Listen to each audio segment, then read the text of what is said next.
right, today is Tuesday, February 26th. It is 6:01 p.m. I'll quickly run down the agenda for new and ongoing business, just so folks at home and in the audience know what we'll be talking about. New business, we'll be discussing vaping. Ongoing business is Flint Road landfill, followed by H-Foot Road, Berry Corner Road, and Eleanor Lane. Third up on ongoing business, Burlingame Road water testing. Fourth will be Valley Green Grow project proposal for 44 Old Worcester Road. And then finally, for ongoing business, marijuana discussion. We do have several people in the audience, and unless there's any issue with folks are time constrained, we'll go ahead and start with our new business. Vaping. Last week, this board some of us met with the selectmen regarding vaping. I was not able to attend. However, I did see some of the video, and I thank you for attending. And Kathleen, thank you for reading my brief statement. That was appreciated. So what was the gist of the meeting for the audience, and any takeaways as far as what we can do for a board? Yes. My takeaway from the board was it was an awareness. You know, we got to make it aware that vaping is not a substitute for cigarettes and tobacco. The awareness part of the health risks from vaping, like you said, some are equivalent to a pack of cigarettes or whatnot. So it's not a easy button. Yeah, vaping, you're all set. You know that it is addicting. So my takeaway from the meeting and from the vaping is we need to make some type of awareness. We also spoke, and we got some good info from the superintendent of Baypath and what the schools are doing to detect the actual vaping things. And they have like what do they say? It's like a metal detector, right? It's like a detector, and it's in all the bathrooms. So if you vape, and this is John LaFlesh, the superintendent, with the business manager, Dean Yakabuchi. Matt and I spoke with him after the meeting, and I asked him what his plan was for vaping. Like Matt said, there are detectors that you can buy in the school. So if that goes off, they immediately have school resources in there. They'll know that they're vaping, so they can be detected. And they have them in the halls, they have them in the bathrooms. So I thought that was pretty good as far as being able to catch, to catch the kids are doing it. The other thing, Kathleen, sorry, but the other thing was, we were talking about what if the stores in our town, are caught selling to the minors. So we had a discussion about that. And is there fines and what's the process on that? I didn't say it last week, but generally speaking, in this town, we haven't had a problem with underage sales. There have been some, but they've been very limited, and it's been years that I know about. I don't know the last one but it's not a problem. It's not a problem. We have stings, tobacco stings. Now remember, it's 21, so you have to be 21 years old to buy any of the vaping products. If you violate it, they have stings, and then you'd get a ticket. It's a minimal ticket. That's the problem. It really doesn't fit it. But some of our stores won't even sell vaping products, like Ted's Variety.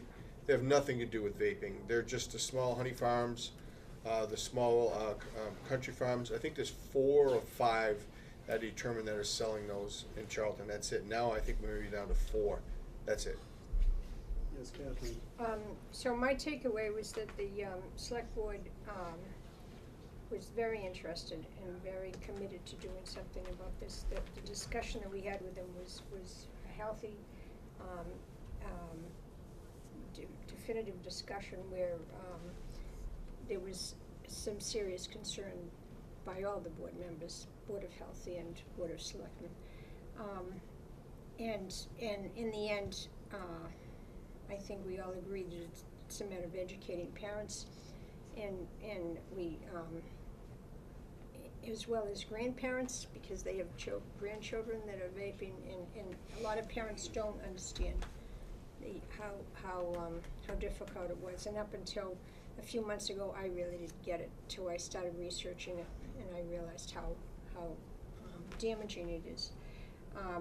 The thing I wanted to ask was there was, and I think Karen just mentioned this, but there was something in the paper last week about, I think it was Webster, that is banned all vaping materials to be sold in town, only to be sold at designated marijuana spots.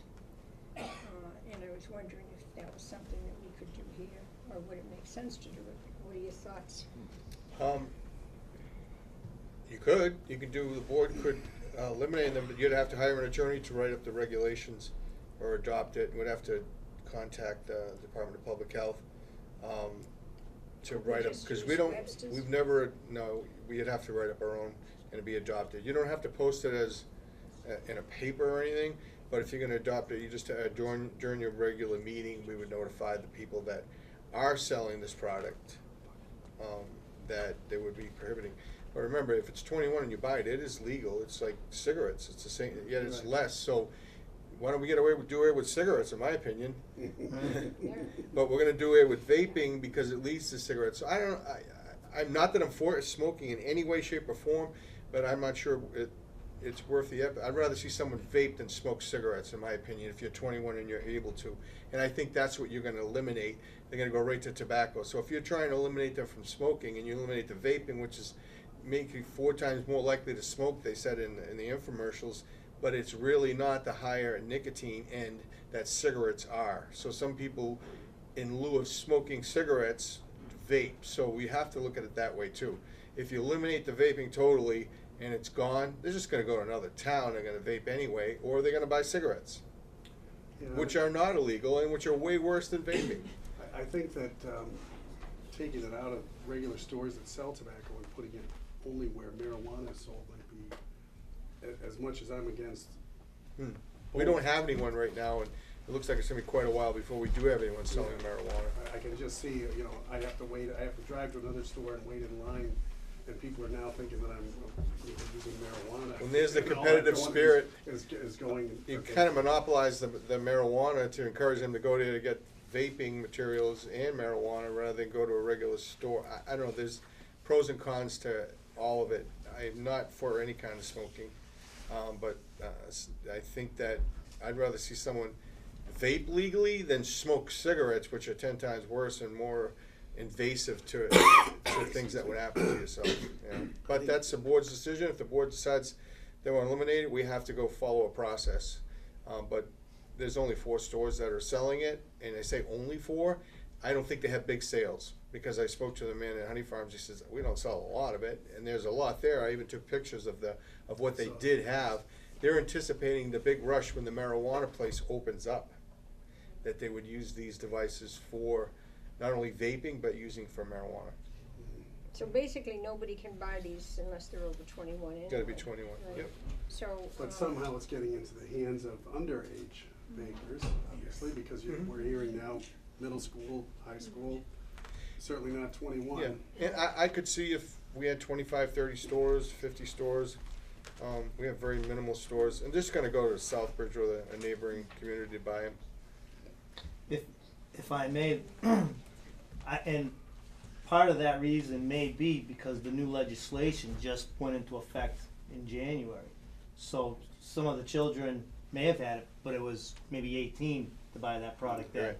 So now that it's 21, I think there'll be a trickle out period for that. But yeah, it's going to be more difficult for the underage to get it because it is that 21. I think it's, if I may, Mr. Chairman, I think it's the fashion to say that we're going to eliminate vaping. Well, I'd like to eliminate smoking cigarettes, but if someone to me said, I have a nicotine addiction and I'm going to vape instead, I think that's a better alternative than it is to smoking cigarettes. But if you eliminate that, they're just going to smoke. So is that a better way or for their public health? Well, we're not talking about eliminating, with all due respects, we're just talking about not being able to buy it. Yeah, you'd unless- eliminate it. No, you can buy it in the marijuana store. Yeah, but then you're encouraging people to go to a marijuana facility to get vaping materials, and you're eliminating someone who's trying to sell it down the street who doesn't want to be associated with marijuana. So you're kind of associating the two together, the marijuana and the vaping. I'm not sure if that's the right message you Well, want I'm to not send. sure either, Jim, but I think it's worth looking into, and I guess at the very least, what I'd like to do is put this back on our agenda for maybe in September when school starts, or possibly October, to see if there's been an increase or decrease, or what's been going on? Is there some way we can make a determination as to whether the vaping is increasing from February of 2019? Yes. We can certainly do whatever the board wants. You wanna eliminate vaping and put it in a marijuana store, but we don't wanna encourage opening a marijuana store so we can sell vaping products. And we don't have any stores right now that are selling marijuana, and I don't foresee it happening for quite a long time. Well, Me- I'm kind of backed off from that, Jim. Okay, So what I was suggesting was that we put it on our agenda for next fall to see, put the issue of vaping on the agenda for next fall. Just to see whether there's been any changes. I did get the cancer rates for Charlton, which, they sent to me, and they're down in a lot of cases. Every couple of years or every year, they send out the not marijuana, but the cancer rates for Charlton residents based on data that they have, and it seems to be decreasing. I think I did send it to all the board got it. members. Yeah, we got it, yeah. So, and it's a thing, but I think that it'd be we could, if the board decided, eliminate the vaping, but then you'd have to have a clause in there that it would only be sold in a certain, I you know. already backed off from that. yeah. Okay. I have a question. Then it wouldn't be sold anywhere, because it doesn't matter to Let me. the I record backed show. off. That Kathleen Until did. next fall. But But I will be can, back. but they will be selling vaping, when you go to the marijuana thing, which is under the Cannabis Control Commission. I'm not sure if we can eliminate, the vaping products for the medical marijuana, it's part of it, is what I'm saying. They will be selling vaping materials for medical Right. patients, so I don't think we have authority to eliminate it, for medical. I'm not suggesting that we eliminate it, period, at this moment. I have a got that question. I have a question. The vaping for tobacco, nicotine, whatever, is that the same type of instrument, whatever it's called, the pen or whatever, that you would see also in marijuana facilities? Do you have any idea? 'Cause I I'm don't- not, for sure, I haven't seen one of the marijuana. Some of them are sticks, they look like a pen, some look like would be a thumb drive. Right. They're a little bigger. I did end up taking pictures at the stores to get an idea of what they look like. It's hard to determine what they are. If they were carrying you in your pocket, you wouldn't even know what they were, but they have quite a bit of a selection and all different types of flavors, and it cannot be out, as we discussed, for anyone to touch that's underage. They have to be locked behind a cabinet if you wanted me to show your ID before you purchase them. I just have a general question, Jim, it's for you, but I don't know Yep. if you know the answer, but do you know, as Charlton bumped its cigarettes to the 21 as of January 1st, Mhm. correct? Do you know if Dudley did that, or if Dudley's playing by the grandfather rule? I did speak to Tom. I believe there was only one community that did that, and I'm not sure it's one, but I don't believe it's Dudley, because Webster and Dudley and Southbridge went to 21 right away. I know Southbridge is 21, we're 21, Auburn's 21. I just had a conference call today. But I know there's one community that allowed it, but I'm not, Matt, I was just curious. there is one community that did, but I'm not sure of the community. And to clarify, Jim, when you say one community, this is in an area, is this Worcester County, southern Worcester County? Would be Worcester County, Worcester County, so that's the largest county in the state, 74 So this- municipalities, yeah. 74 towns. Yep. Okay, so that tells you something, that people are serious about that. Yeah, it is, and you know what, I'm not, for tobacco, I'm an anti-tobacco person, I'm not for any kind of smoking. I'm not It either. appalls me when someone's next to me, and I'm there with my family, and someone decides, just because they're outside, they're gonna light a cigarette, it's just, and even if they're vaping in line, I just tap them on the shoulder and say, put it out, please. There you go. And then show them your credentials, No, I especially understand in that. town. Please. So, I'm sorry, go ahead. No, it's a situation where I think all of the municipalities decided, and some stores on their own decided to go directly to 21. Even if the boards decided to do this tiered, they were going right to 21 because they don't want to sell to. It's too difficult to make a mistake if it's tiered. You have to have this calendar with a date up there. If you're born on this date, you can. It makes, when you have a cashier that's there that's young, it's very difficult to make a mistake, and then you're subjected to fines and then loss of product. So. So between now and whenever we do get this on the agenda, and Kathleen, I'm with you on this, I think we do need to continue talking about this. We can do some research. I spent very little time on this, probably an hour or so, looking at some of the vaping stories and concerns. I was more concerned with people under 21 getting hooked Exactly. on nicotine, which then they would be hooked for the rest of their life. Along those same lines, remember in the 1960s, about 50% of adults were tobacco smokers, and now I think it's about 23%, give or take a small percentage, which is good. And one of the reasons why is not just because of the education, but because the cost of a pack of cigarettes or a carton of cigarettes has gone up.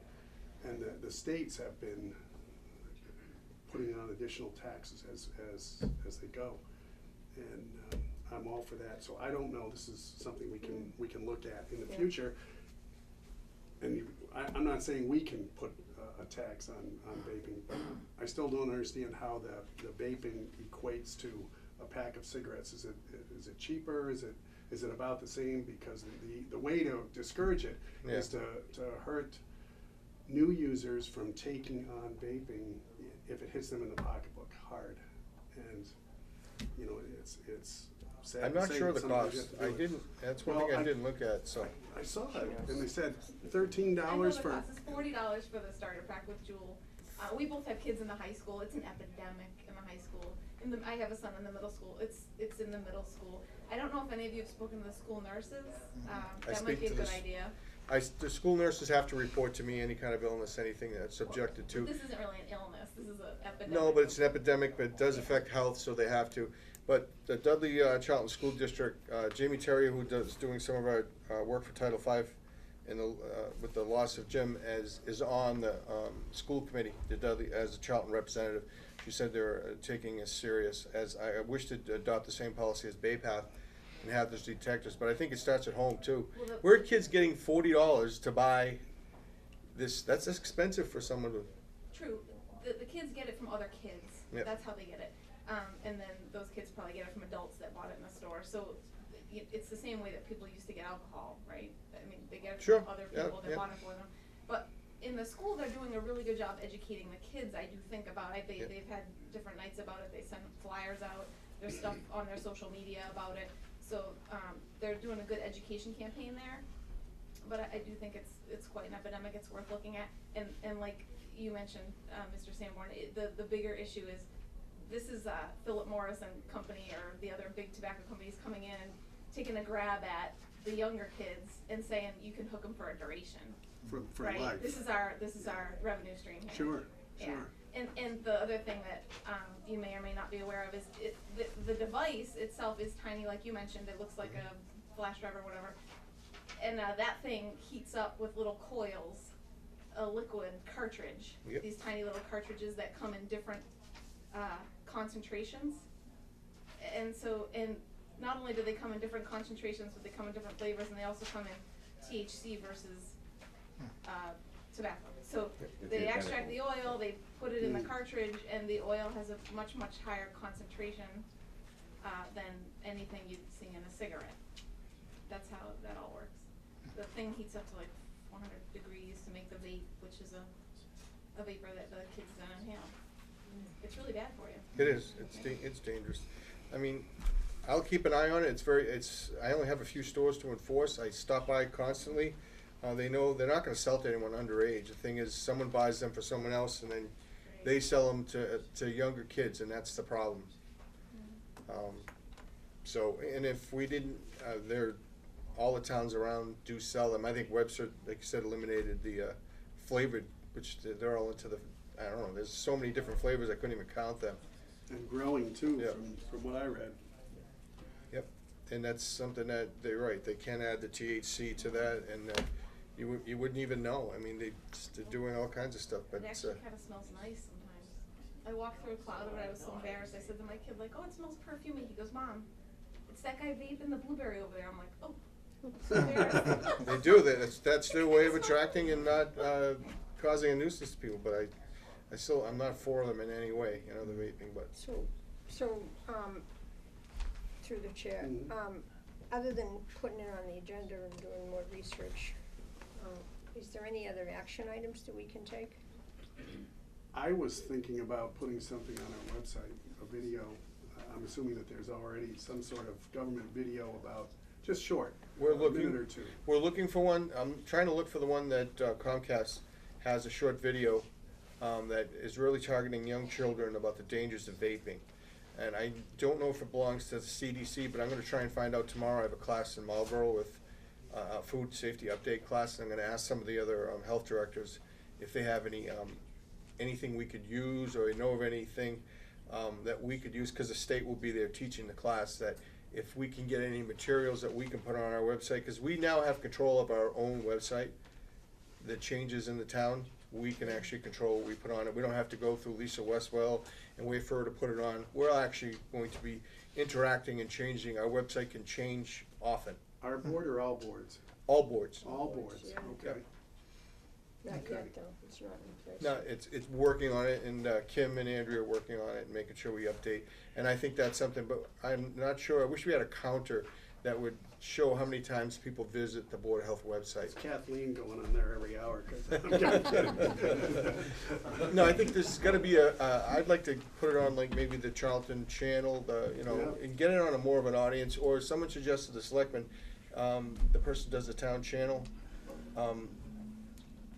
he does. Dick Vaughn? Dick Vaughn, and have maybe Dick Vaughn do something on that. They'd like me to go sit with Dick Vaughn and talk about the dangers and do some community outreach, and when you're a board member also, remember we discussed, they discussed it maybe, I think you brought it up. Yeah. I'm not sure, Yep. but, yeah, I mean, that's It another needs, thing we just need to get a bigger target audience. Well, I'm suggesting then that we don't wait until September. I think we move vaping from new business to ongoing business, and Yeah. because we're meeting on average every 3 to 4 weeks, so September will be here. I think we should keep it on there. And Yes, we should. And then Okay. as you get something, we'll have it on there. You, Matt, Jim. And I will, anybody. with your permission, Mr. Chairman, I will contact Cheryl Sabara, who does the Mass Association Boards of Health, and ask her if she has some kind of verbiage for the elimination of vaping. So if you wanna take a look at it in one of your meetings, doesn't mean you have to, but at least you'll know what we have to do if at some point in time you want to possibly eliminate the flavored portion of it, or do whatever you want. At least we'll have a legal opinion of, in the language that we will have it ready.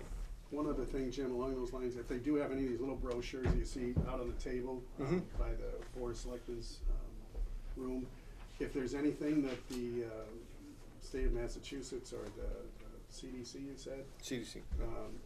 anything like that that we could get, hopefully free, and distribute. I don't think the kids are gonna pick them up, but the idea is to get to the parents, to make them Parents. aware, and hopefully keep kids from getting addicted. So one of the suggestion is that if, Jim, if you do go on the TV show with, Mhm. Dick Vaughn, maybe somebody like Kristen Castigian could go with you, because she's got a lot of knowledge, and just, You know she what? just She's said- also much better looking than me, so I think she'll be But better. you Wow. could, you could both go and present it from different points of view. Yeah, I if think as a that- family with children are using it, and on the health side, the dangers, I Yeah. think we need to also go right to the tobacco issue also. Yeah. Not only So- just vaping. Would that be something you would do, I would Kristen? certainly help. Yeah, is there any chance that we could stick a blurb in the town meetings coming up? Like, couldn't you just stick a flyer in for all the people that show up at that and be like, here's information? Well, I think the selectmen may talk about it anyway. We did meet before the selectmen, Last week. Matt, Kathleen, and myself, we did talk about vaping and what we can do as a community to get education out there. I think it was just a start, and I think that's why we need to have a continued discussion of where to go. I think the school committee and parents all need to know. And I think Bay Path, like Matt said, that's in the zero tolerance. If you get caught vaping, I agree, but that's $1,000 per detector, so not every school's gonna afford that. well, I'm sure they'll send the bill to the town of Charlton and Dudley, so. Well, No, that's sure. an idea to put a flyer into the town, or have somebody standing there and passing them out Or and even stuff. in the Villager, a blurb, from the health department.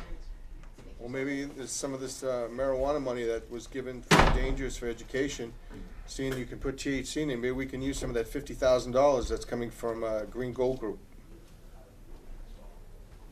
Which I don't know where it is, but supposedly, there was some money that was supposed to be for education. Okay, Well, I'll run it by the selectmen and see if we can do something like that, if that's all right with you. sure, fine with me. Anything that'll help. Yeah, I'll contact John LaFleche, Superintendent of Bay Path, and ask him for where did he get them, and if he could give us some information on them. Sure. I can forward it to you. I think they've got questions. Yes, Hi, Noreen Johnson-Smith at 136 Dresser Hill Road. I worked at the Department of Public Health in Boston previously, and we've had a robust Massachusetts tobacco control program for what feels like 20 years in this state. And on the Mass Association of Health Boards website, Charlton is identified on a map of one of less than a third of the communities in this state that have no regulations relative to tobacco. 2/3 of the communities have adopted regulations around marketing to children, display and availability of retail shops that carry flavored tobacco products. There's a whole list of other policy actions that a health board can take to impact youth access to and use of tobacco products. But Charlton is listed as It's not incorrect, having done because any of those. we've been belonging to Tobacco Coalition for past, I don't know, 15 years. Yeah. But she left. The person who was director of the Tobacco Coalition left. And when she left, when they emailed all the communities, they forgot about Charlton. Charlton was eliminated from it. So I asked why they didn't send it to us. I think her name was Smith, Mrs. Smith. She ran the Worcester Tobacco Coalition. She left, so someone else took it over. We were eliminated from that and missed the boat. But all that was included in that was only the stings, the tobacco stings in the store, which they've done, because last year I wrote a ticket to three or four tickets for violation of selling tobacco. And we just adopted the tobacco law to 21 also. So, I understand, but it's regulations relative to the availability and retail sale of flavored tobaccos and other things that contribute to youth use. Mhm. So it's in addition to the stings, which are enforcement activities. yeah, the stings were before vaping was really getting to the point where it's big. I think marijuana certainly pushed this vaping thing forward a little quicker. And I think that we don't have any marijuana sales in Charlton right now. I think they're stating they will be opening, but they have to comply with DOT regulations, and they have to they have to tie into the water line, so it's going to be quite a while. if there's some material that you do have, please forward it to Jim.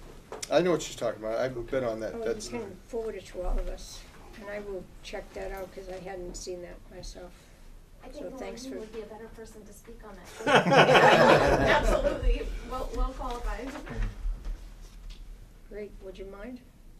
I'm sorry, I missed what She the walked in. invitation She walked in. was. She walked in late. Originally No, to you'll be on speak TV, on it's okay. Just the say yes. public Yes. service and on that topic, and you're Regarding much tobacco more, you're much control, more there are so qualified. many people that could contribute to that conversation. I mean, it really has been years and years and years that we've been taking action. And I heard the Board of Health at the Board of Selectmen meeting say, well, there's really nothing we can do as a health board to stop youth from using, but that's really not true. You have regulatory authority, and you are the only board, in fact, that can make changes that would help control the spread of tobacco among children. Yeah, but if all the communities around you, Mr. Chairman, if I may, don't all work together, because I belong to the steering committee, which is 74 communities. I'm the vice chairman. I belong to LSAC. If we don't all work together, they're just going to go to the next town. So we can do what we want in Charlton. We only have 4 or 5 stores in Charlton that really sell tobacco. Is that, yes, we can eliminate tobacco in Charlton. That doesn't mean you're going to eliminate the tobacco issue if the neighboring communities aren't the same. That's correct, but it is not a reason to not take action as a community if it's something of a public health concern. And eventually, communities catch up with each other. And right now, 2/3 of communities have at least one of 5 different forms of regulations of tobacco that they've adopted. So there's no reason for us to not participate. Yeah, I agree. I'd just like to make a point, like Steve Corona, 17 Old Worcester Road. About a year ago, we had downstairs, we had Sheriff Lou Evangelides come in for an anti-drug program. and we had 25 eighth graders, Leos and Boy Scouts, and one of the first questions he asked was, who knows what juuling is? What? I didn't even know what juuling was. Juuling is Juuling? vaping. Okay, yeah. Every single eighth grader, it was all middle school, eighth grade kids, raised their hand. Every single one of them knew what it was. And then it started a conversation on the way home. My son, he's like, Dad, yeah, they get suspended, detention, kicked off the bus. They're vaping on the bus all the time. So I think for a barometer, rather than ask the nurse whether there's a problem in the schools, ask what type of detentions or how many offenses from vaping happen. I think you'd be surprised by the number.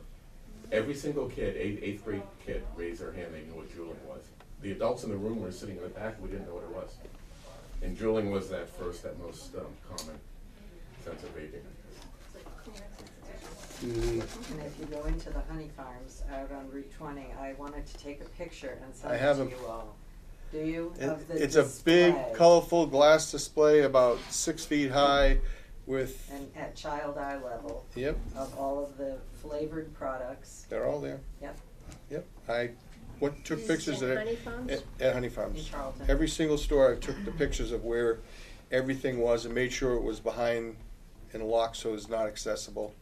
And like I said, this is, to me, it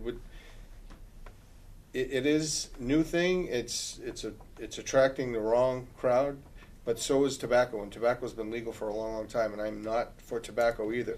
So if you're going to really worry about people getting addicted, I think you can start with the vaping, but you're really going to ban tobacco, and that's the thing, because the commercials that I've seen said that you're 4% more likely to, if you vape, to smoke. And I don't know if you've seen them on Comcast, and they're like Muppet. It's like a Muppet commercial, and I'm trying to get access to that, but it's certainly they're really running it constantly.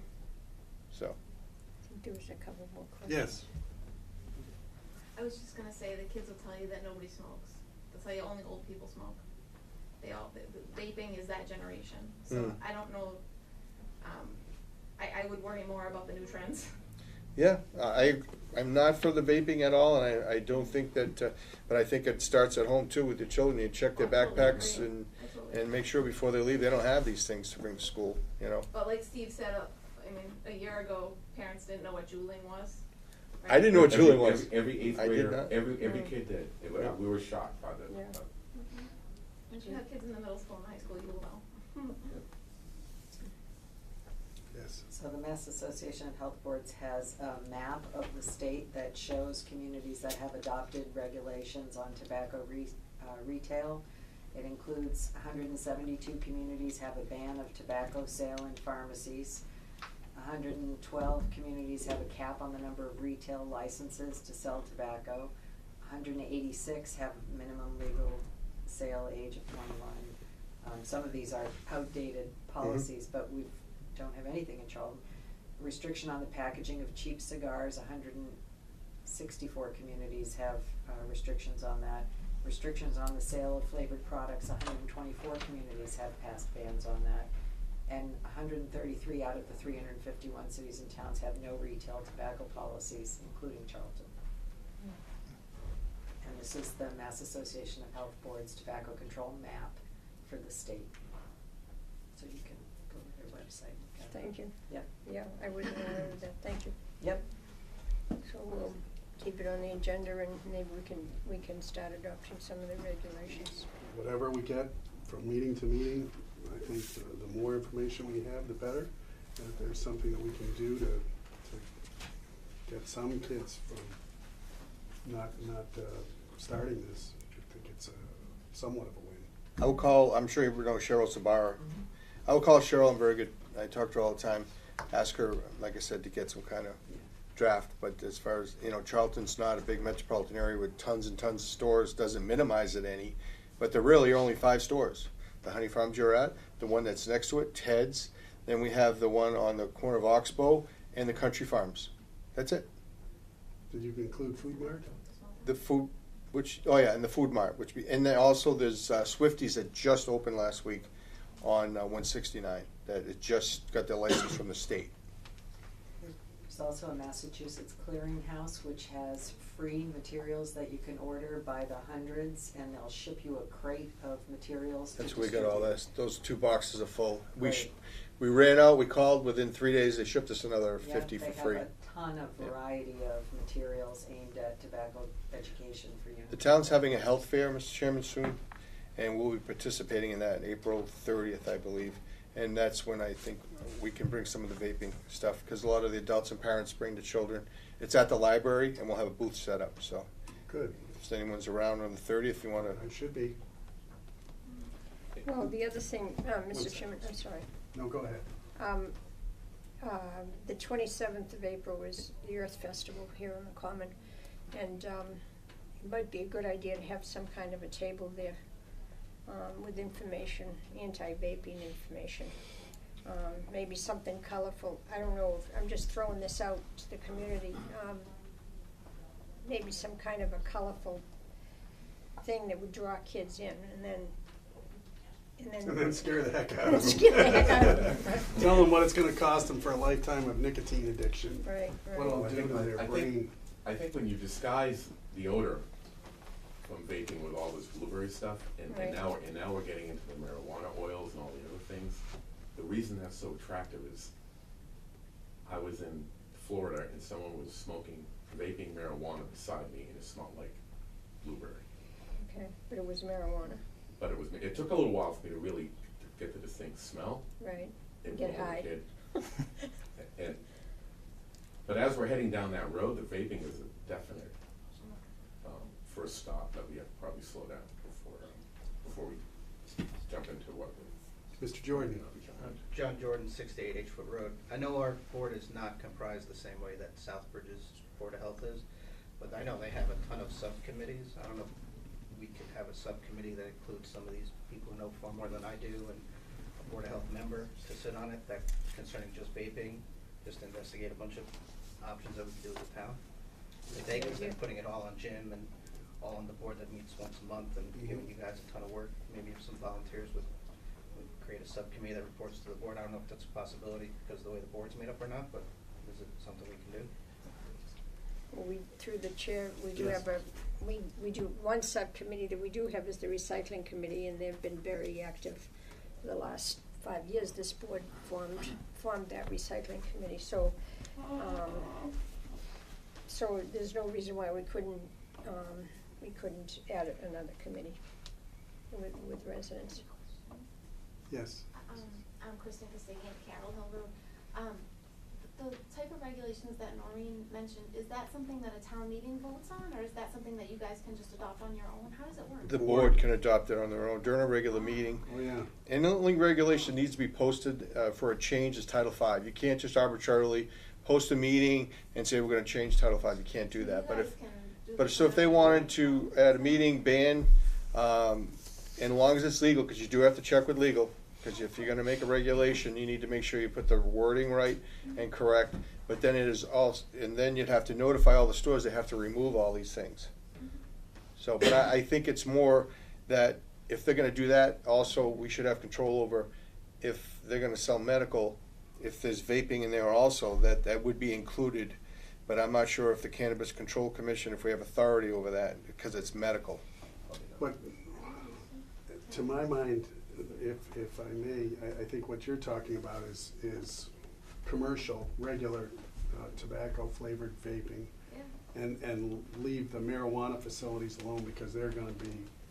I don't know, I think we should look into it. I Oh, think yeah. we can't be, Right. but I think that as far as, we've had tobacco stings in Charlton, and like Matt said, we've had very few violators over the years. The state would come in and send an underage kid in and with a police officer outside, and then they would actually send the cigarettes here, and I would go over and issue a 21D, which is a ticket for the first, second, and then subsequently a third violation. We've never had a third violation. There was only one place that has been twice in 1 year, and that's was a mistake that was corrected. So I think that they do sell vaping here at that store. So there would be a total of 6 but one of them does not sell any vaping products, but tobacco only. So the Honey Farms is a huge display. Country Farms Charlton Food Mart has a huge display, but I think they're gearing up because a lot of it's paraphernalia for marijuana, bongs, pipes, all kinds of huge water bongs and stuff. So I think if we're going to do some regulations, we should look into doing the paraphernalia portion of it also. Good idea. Didn't we just pass a bylaw at town meeting about paraphernalia and it had to be in marijuana stores only? Pretty sure we No, did. if you have a retail sales tobacco from the state and from the local board of health, That's what it was. you can sell those products, and that's the only people that can sell those That's products. what it was, you're right. And there's a lot of them. And So- we're back full circle to where we started this discussion. And, we decided to hold off on it, but, I think your idea to form a subcommittee is probably the best one. And then the committee can present to the board some ideas for the board to consider. Because it sounds like there's more out there than I was personally aware of before this meeting. Yes.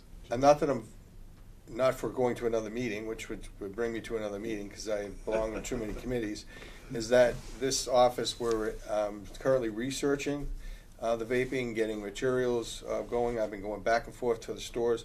I think the onus would be to get information to the board, which I can do on my own, because we have very few stores in Charlton, that you could make a decision based on the legal opinion. I would get some information from Cheryl Sabara, and you could make a determination whether you want to ban the product altogether, if you want to ban paraphernalia, if you want to ban just a flavored, and that's something you could do. If you decide at a meeting, we can post it regularly, and you can make that decision. To form a committee and drag it out, I think, like you said, keep it on there. I know the dangers of vaping and stuff. We're going to research it. There's going to be a medical facility opening up on the corner of 20 and 31.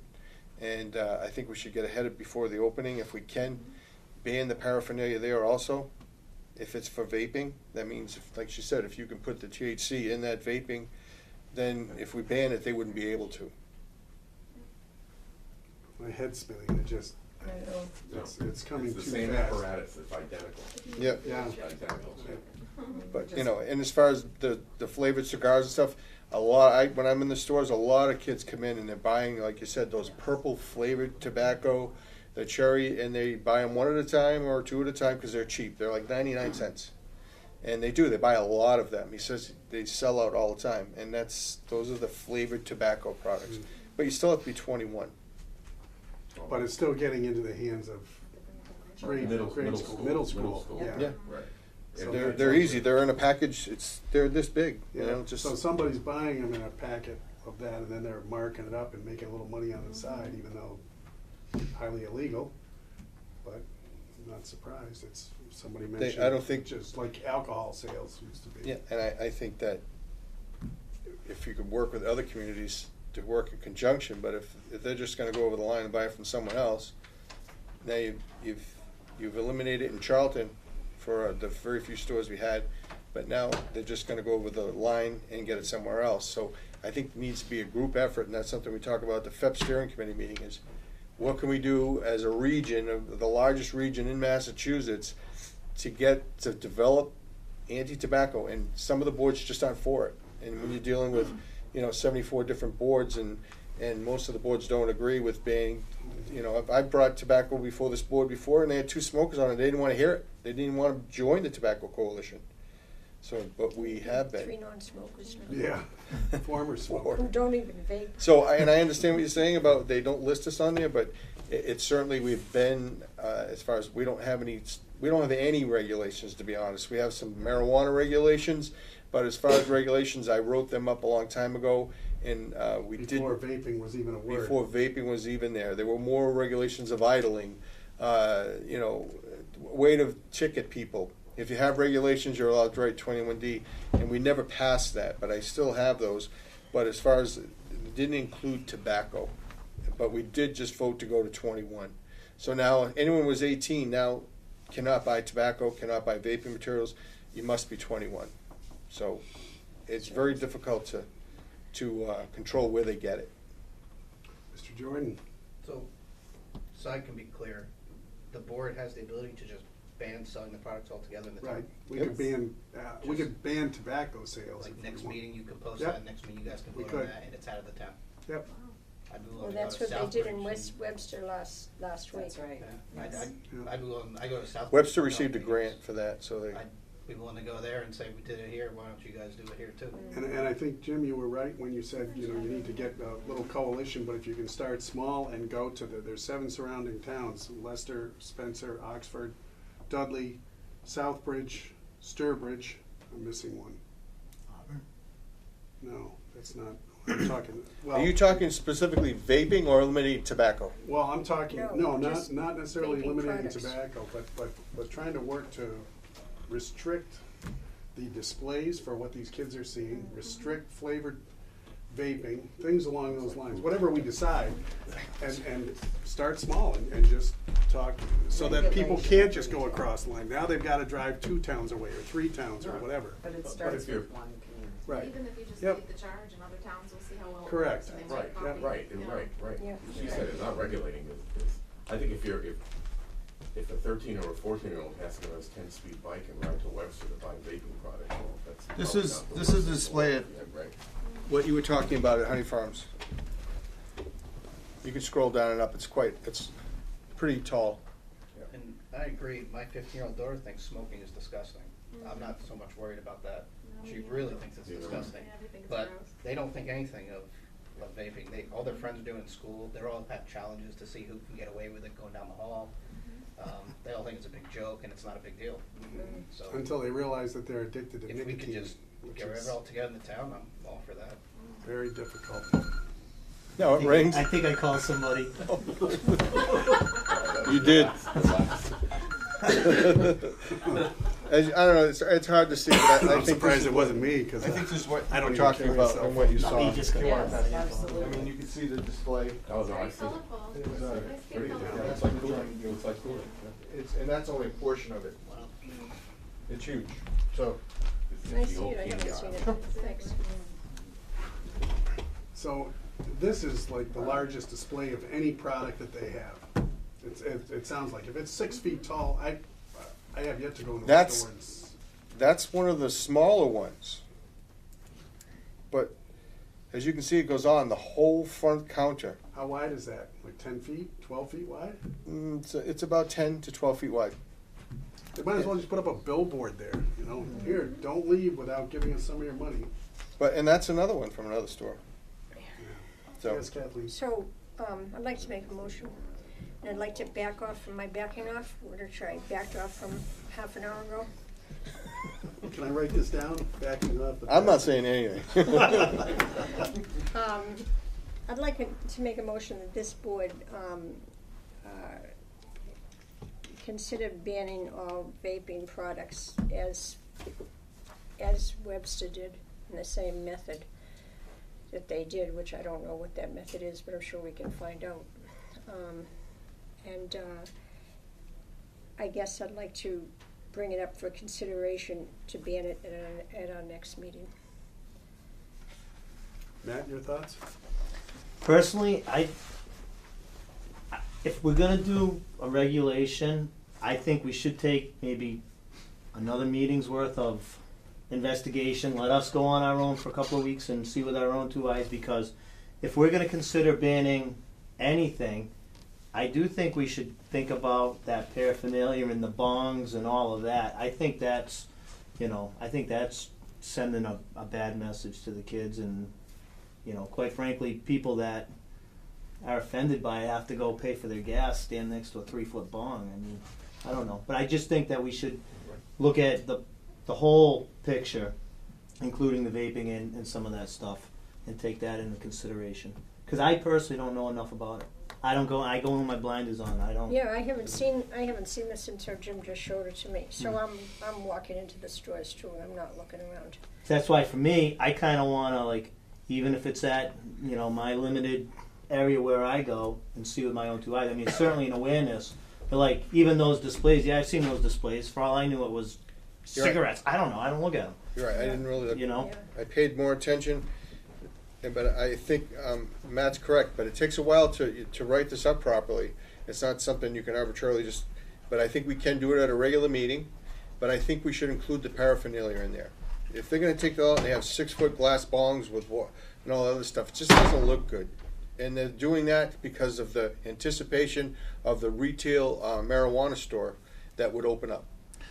So Kathleen, you had a motion, and in asking me, I don't know about the motion yet, but I'm just saying I think we need to, as far as this discussion, I personally would like just a little bit more time to see it. And I'm not saying yes or no for your motion.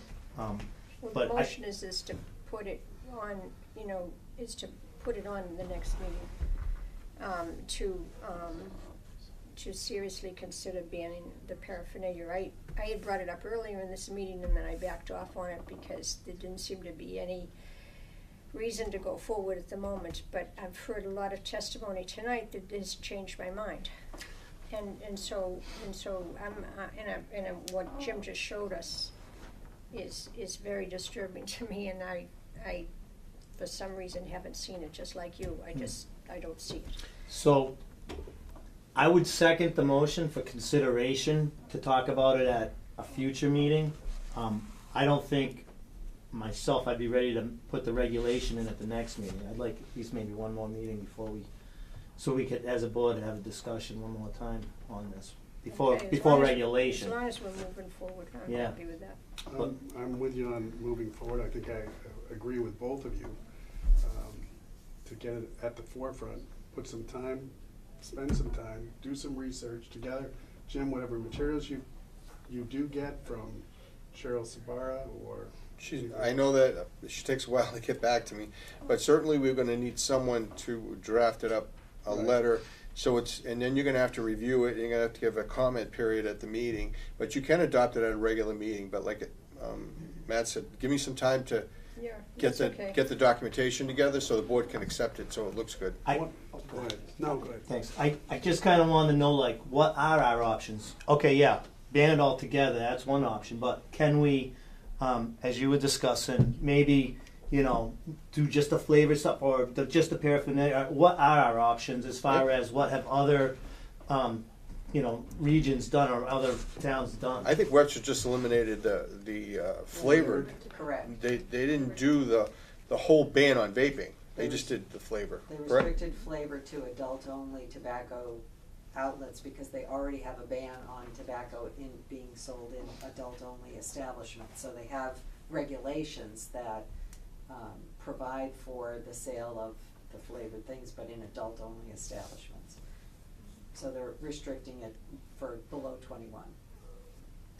That's different than the paraphernalia question, but Cheryl Sabara is a legal expert in this I've known field. Cheryl for 25 years, so. And I bet she would come and do or send folks to do a full presentation. And they also have a legal library on the Mass Association of Health Boards where you can look at I what was other on it today. communities have done. Yeah. It's, the board can do it. I think certainly getting the right wording and what you want to do to make sure it's correct. Mr. Chairman? Yes.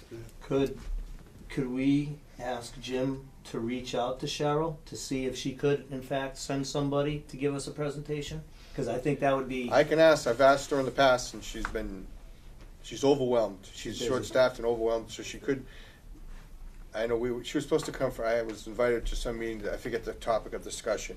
She could not make it. She apologized, but she's one person, she's short-staffed, but I think it'd be easy enough for her to give a boilerplate like she did for the marijuana. She actually wrote up boilerplate regulations that we adopted for marijuana facilities that, you could just change from any town, but a lot of towns accepted as we did, because I think we could get something from her for that.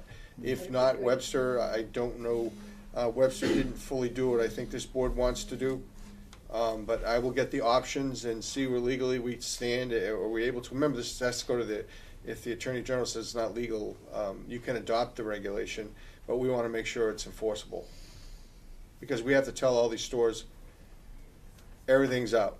So, and you have to give them time, and we need a time period of when it has to be out of the store. I think it's a step in the right direction. Believe me, I don't want Because the children more that- vaping leads Yep. to smoking. It's not. And the flavored is It's certainly something that's catching. People their say eye. that flavored, Mr. Chairman, people say it's not flavored, is not harmful. I've actually transported a patient in an ambulance who vaped all night. They had a vaping party, and he was unable to breathe in the morning and had to be intubated. So there are conditions where it can overtake your respiratory system and cause you respiratory arrest or distress. So it does happen. I've witnessed it firsthand. So I'm sorry, go ahead. I was just gonna add that if Cheryl can't make it, perhaps someone from the City of Worcester Board of Health, because last year they banned flavored tobacco products as well. Yeah, I can ask Colleen to come. That'd be great, Jim. She's acting director of the Tobacco Coalition now, and I meet with her once a month. So I'll ask her. Our meeting's next Thursday. I'll even ask Colleen to come because she's actually heading the Worcester Tobacco Collaborative. So. So we had a motion, Colleen Boland. I seconded it. okay? Do you have to get the wording proper for Andrea for the meeting notes? Or you want to restate Yeah, it, or just to add vaping, possible vaping bylaw or bylaw regulation. Regulations, bylaw. Just so put that on the agenda, and I'll get someone here for our next meeting. Remember, at the end of March, I'm going to the Natural Conference in St. Louis, so I won't be here. Okay. All right, so we have a motion, a second. No further discussion. All in favor? Aye. Aye. Unanimous. Thank you. I think that's a good Yeah. step. Yeah, thanks, thank you. to all Thank of you for all you people who showed up for that, and you're free to stick around. Nothing else on vaping currently? Jim, anything you get between now and then, please let us know, even if it's too big, you don't wanna scan and send it, whatever, just say, I've got something, a bunch of pamphlets or information. If you can't send it, we'll make it. There's a lot out there. There's plenty, and it's free. You don't have to pay for it. So we're getting it for the health fair, Mhm. health and wellness fair that the town's putting on, and we need it for our table outside, and we'll put a packet together inside. We usually hand out bags with all Do kinds of schools have information. these pamphlets? Not that The kids schools are doing an educational program. I know Dudley Charlton and Bay Path has Okay. taken aggressive, but I don't know exactly what they're handing out. But the All right, schools. but at least they're But as far as working. asking who's suspended for that, I don't believe they'll give me that information. Yeah, probably not. No. But the Not- school not who, nurses, but I bet they would give you the The statistics. Your number. yeah, the Yeah. numbers. How many detentions, how many. not who, but how the numbers. But Right. sometimes it's very difficult. The schools don't like to look bad, so they don't want that information Something like this, publicly. I bet they'd be cooperative. I don't know, you could just go for the chairman. Yes. Cheryl Sabaro recently published a white paper on school policies and tobacco control, so I mean, that is also available Yep. on the Mass Association of Health Yeah. Board's website, and could be a resource to the school department if they have not adopted anything. If I may, I think Dudley Charlton has adopted something. Okay, Yep. I don't know. Yep. So, All right. I think we're done with vaping for now.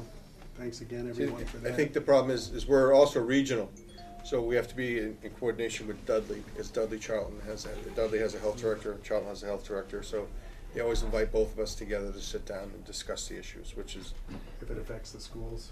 yes. Okay, yeah, it makes Yep. sense. All right, moving on to ongoing business, Flint Road landfill. Jim, do you have anything new? Yes. Yes, go ahead. Talking to Gary, as you know, Jim Malley was our third-party engineer. The DEP requires that anytime CMG does any kind of work, that require a third party to come along and do their own assessment. Of course, Jim lost his certification and now has passed away. So she would have to work for us. So we would be paying her like we paid Jim. And this is the woman that Gary recommends. And he looked long and hard and really did his due diligence to find someone who the board would be happy with. So that's the letter that I received. So we would need the board's blessing. And Gary really needs, for us to comply, to have that third-party operations person there. And I'm sorry, I was reading while you were talking a little bit, but Gary has worked with this individual in the past? Yes. But she would actually not work for Gary, she'd work for the board. Correct. And this would just be for future third-party inspections of the Charlton landfill. Yeah, it's, Charlton landfill, old and new, both landfills on Flint Road? Yep. Okay. it's required from the DEP when he does this. It's mandatory. So he looked long and hard to find someone. We made lots of calls, and Gary finally reached out and found this person. If you'd like her to come before the board, which I would recommend, maybe we could put her on the next agenda and you can meet her. I have a few questions. One is, she talks about the rate of $60 an hour. Initial reports generally take 30 to 35 hours per report, I would imagine. These are quarterly reports or biannual reports? How does this This work? is for the proposed post-closure environmental monitoring program. It's corrective action reports. There was site, I believe it may be 3 times a year. We only paid Jim, I looked into the records, when Jim did it last year, we paid him $3,200. Okay, So, and I believe he was at $55 an hour. okay. So it's in the range. I Mhm. don't have a problem with that. We know Gary, we've been working with Gary Magnuson for quite some time now. Other board members, your thoughts, please. I'm good, thank you. My thought is, I respect what Gary has to say about it, and if he's comfortable with working with him, working with this person, I'm okay with that. But I don't think we should close the door all the way on this. I mean, I think we have due diligence to see other engineers and other pricing and whatnot for the town. If it's something that needs to happen sooner than later, I would go along with like a one-time report or something like that. And but I do think there's plenty of engineers out there. I mean, the price doesn't seem ridiculous. I just think due diligence to the town would be more than one, just going with one recommendation. Yes, Jim? I think when Gary and I talked about it, we tried to maybe coordinate with maybe who would be applying. As you can see, there's envelopes there for you to take home for, those have to be returned after you review them, and we have to keep them here when the process is done, which you want to post for the next meeting, actually your interviews for our Title V inspector. And those are the only 2 qualified candidates. But Gary looked, and we looked at both those to see if they were qualified, that we could actually continue as we did with Jim. Mhm. They don't have that certification. So Gary looked long and hard and could not find anyone, and he finally came across someone who has prior experience who the DEP recommends. So he said it was very difficult to come across this person, but of course this person would not work for Gary. They work, I as the director through myself and report to the board, but the board is the appointing authority for this person. So, Just for clarification, you're saying that, so, Matt's saying he'd like to open it up to more people, but you're saying there's not any more people? Well, I'm not saying there's not any more people, but it was very difficult for Gary to find anyone that's DEP approved to be a third-party independent inspector.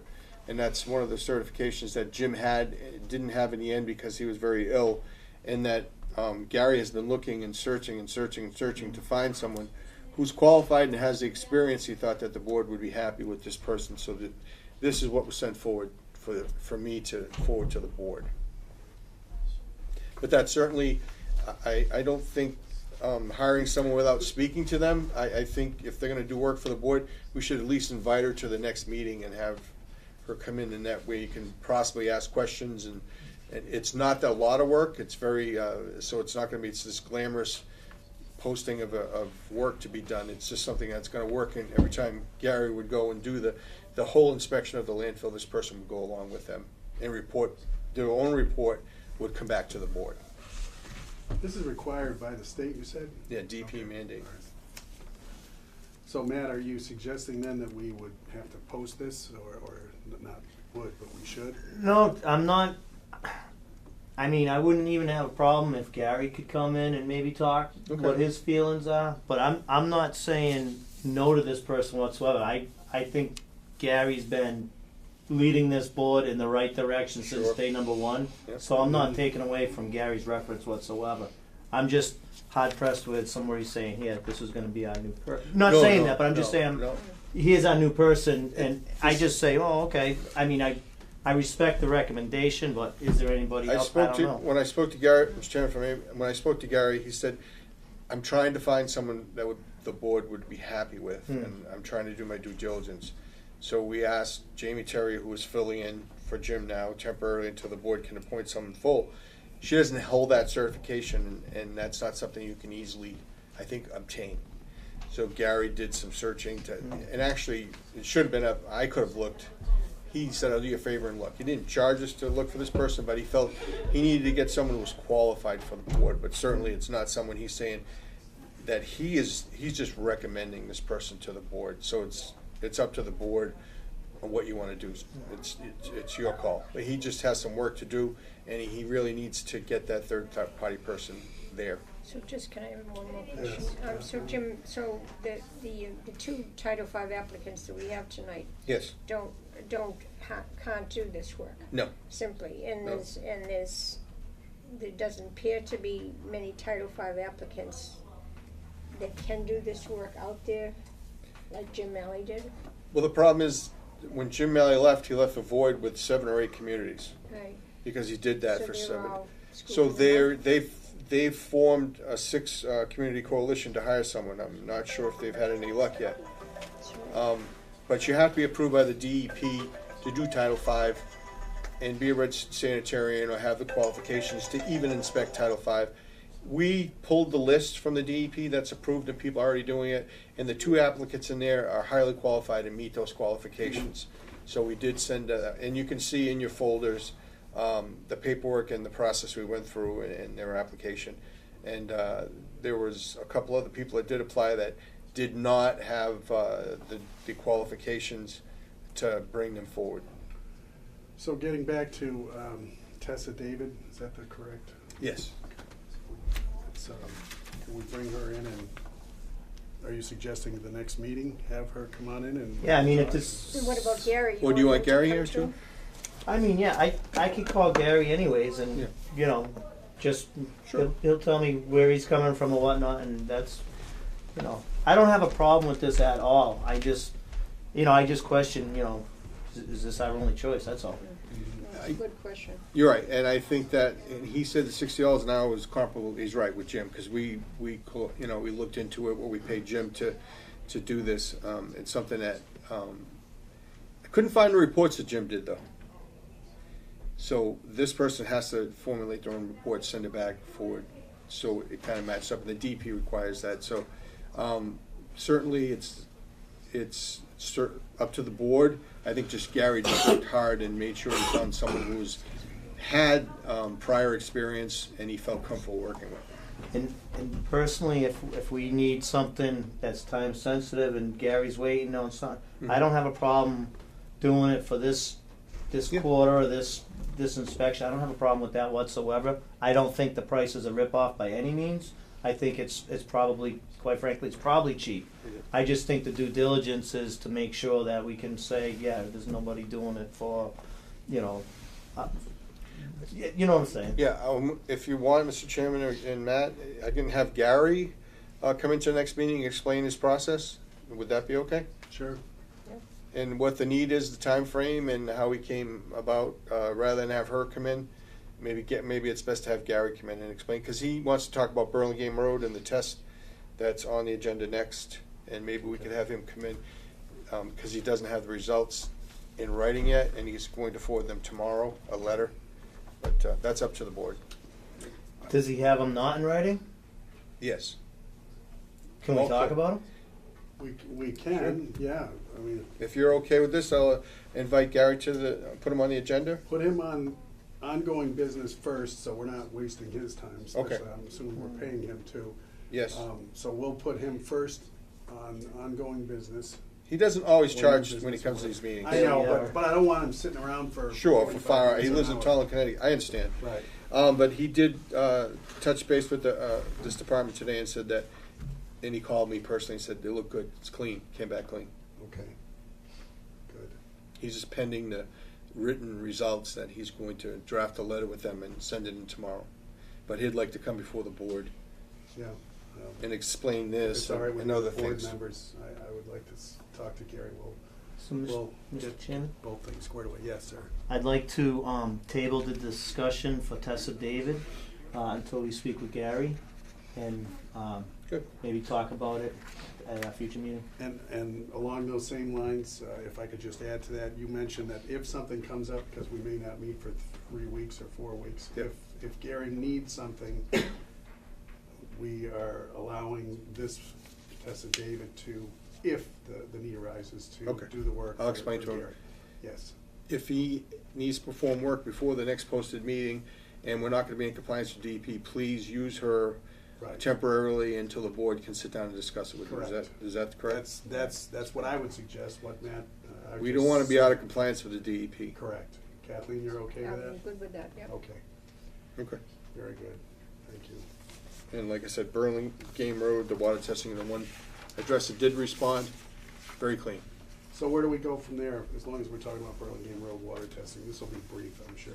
I would hope. I think that, this is the only person that responded. I think we talked about, we moved out, got with no response, moved out again, no response, and I think Matt said, well, what if this person who did respond kicked in the 500-foot anyway, and we didn't test? So we did test, and that's what Gary did, and it came clean, Okay. so. Well, you know what, we'll talk to Gary next week. Sure, Yeah. Not next week, next meeting, sorry. Not meeting. next meeting. Yeah. Yes, next meeting. Okay. That's great news. It is very good news, to be honest. And you know what? Kudos to this board for enforcing that. Yeah, I seem to recall somebody who had the idea to do the testing. Brought it up a year or more ago. What would that be? Maybe, but I'm glad this board I was a followed. little scared when you did that. I thought, oh my God, this could be a can of worms that could cost the town. I'm glad we followed through. No, with it. I agree, you know. Matt, you did it was a good thing. Matt was the advocate 10 years ago for this to make sure it was done, and we did it. And I think I had a short meeting with Robin today because she's going on vacation, and I told her that we did test the Burlingame Road, came out clean, and she was very, very happy. She says, well, Yeah, good, me too. kudos to the board. Mhm. Good. Of course, it came out clean, so, but if it wasn't, but it, Either way, but it you wanna shows know. that Charlton's doing their due diligence to make sure that the radius around the landfill is Well, that's one anyway. But So we'll what talk about to the Gary other next two? week. the Well, other. The other two. We were sure. gonna do You're three. talking additional testing. We'll talk to Gary next meeting. They've come back no hits, and they had a small hit. Of, Oh, the other two that we're the doing. trichloroethylene, Yeah. and I think that he's retested since then, and it's come back clean. So, but Gary, that's why I think Gary wants to meet with the board. Right, so we'll get. We had to increase the water because they had another resident there, so we did. So, Okay. All right. Anything else on Flint Road landfill from you or the other board members? Okay. Next up is H-Foot Road, Berry Corner Road, and Eleanor Lane. I know we have some folks in the audience who would. Mr. Jordan. did you get your letter? Nope. I called in a note of complaint, garbage smell inside my garage, outside the front of my house. Took 6 minutes for them to answer the phone. So I don't know if their policy is to roll down a phone to phone to phone. You don't know on my end, but if it is that the system's not working, if they're just taking a massive amount of calls, then that's great. I don't really care. But Mrs. Whiting also waited 5 minutes on Sunday when she called. She's already received her response. I've received no response, and I called on Saturday. They wouldn't let me request an email and a mail copy. They let Mrs. Whiting get both. And the reason why I asked for both is because in the past I've gotten a mail copy, never gotten an email copy, and they always transcribe my email incorrect, so I never get the email copy. So since I requested the email copy this time, I'm probably not gonna get anything. I don't know if the board gets a copy or not, but I got a copy. But I think they need to be notified that we should be able to get both if we request both for this exact reason. So I'm not getting a copy now of my report Saturday. I also think 6 minutes and 5 minutes is I know a that long time. I to did wait get on your the phone. email. It's a long time. And really, there's a lot of people, we try to get to call when they smell it. You know, between our homes, there's many homes. Mm-hmm. And I'm sure a lot of people smelled it. And it's hard enough to get people to call when they do smell. If they gotta wait 5 minutes, they're probably gonna hang up. If we do hound them to call, they're gonna call. What disturbed me was that these complaints were over the weekend, when Yep. everything's supposed to be covered. They're supposed to have a monitor there at the landfill that it's Yep. inspecting this. So my gut feeling is, what wasn't covered, because you wouldn't have an odor that strong if it was covered. And I don't know the answer to that, I can guess, but Jim, have you anything to add? I get them as soon as they get them. I did get Mrs. Whiting's response to that she had to wait for an amount of time. We discussed it when she came in. When we get the odor response logs, we put them in a spreadsheet and we forward them to the DEP. But the DEP is also the one that get them right away. But they thank us for sending it to them. We know they're getting them, but we want to let them know that we are receiving them. These are Charlton residents, and look at, he put 5s. You had 5s in the guy that inspected. Oh, Is it that's 5? nothing. They never asked me what I thought the order was. They didn't ask Now you. she saw it. Because what, I don't know, Nicole Croto must be on vacation or something, because she's usually the one that responds, Yeah, but, somebody named But I don't think Erin, she's the one that takes the somebody. calls though. no, it goes to, Yeah. there's gotta be something wrong, and I could call Tracy and ask her, you know, what's wrong with what's with the 6-minute wait for the calls? I don't know. Mr. Chairman. Yes. So, Jim, do you know, do they still have that on, in the field, third-party inspector?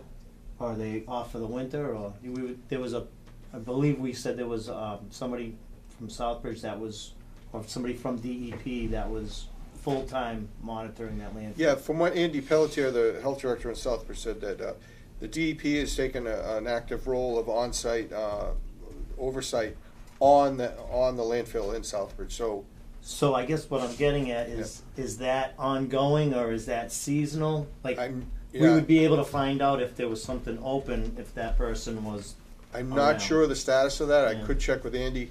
He may be at the class tomorrow with me. I can talk to him about it, but I'm not sure if they're technically still there. Anna Smith is part-time, and she was a landfill monitor. I think she works a couple days a week, like Monday and Friday, but she's no longer full-time there. Mhm. He said the DEP is, with the fine that was initiated, they hired staffing to be on site. I'm just curious if they're actually still every day in the field doing this, or if it's Or end of day or something. yeah, or if it's come to a close because it's because it's winter. But I don't know if it could have been a broken wellhead, and if the odor was strong, it was a 5. They had confirmed it was a 5. I didn't get it. Usually Tracy would send me an email that, sorry, we apologize that there was a broken wellhead. A truck backed over. We didn't realize it till after when we found it. It happens, but I didn't get anything. So usually when Mrs. Whiting complains, I do hear either from Mary Jude Pigsley or from Tracy, and they'll state that the reason why this occurred, but I didn't hear anything. This is, just to let you know, they did mark it as 5+, and it's signed by Aaron Banford from Burton Engineering. Yeah, he's one of the, yeah, that's what we got. The same 5+. thing. 5+. That's Yeah. the first time I've ever heard of that. Mhm. I've never seen a 5+. It's, I just forwarded it to you, Jim, too. Yeah, I did get it. And he agreed. He left comments very strong, trash, sulfur, gas odor, stronger with gusts of wind.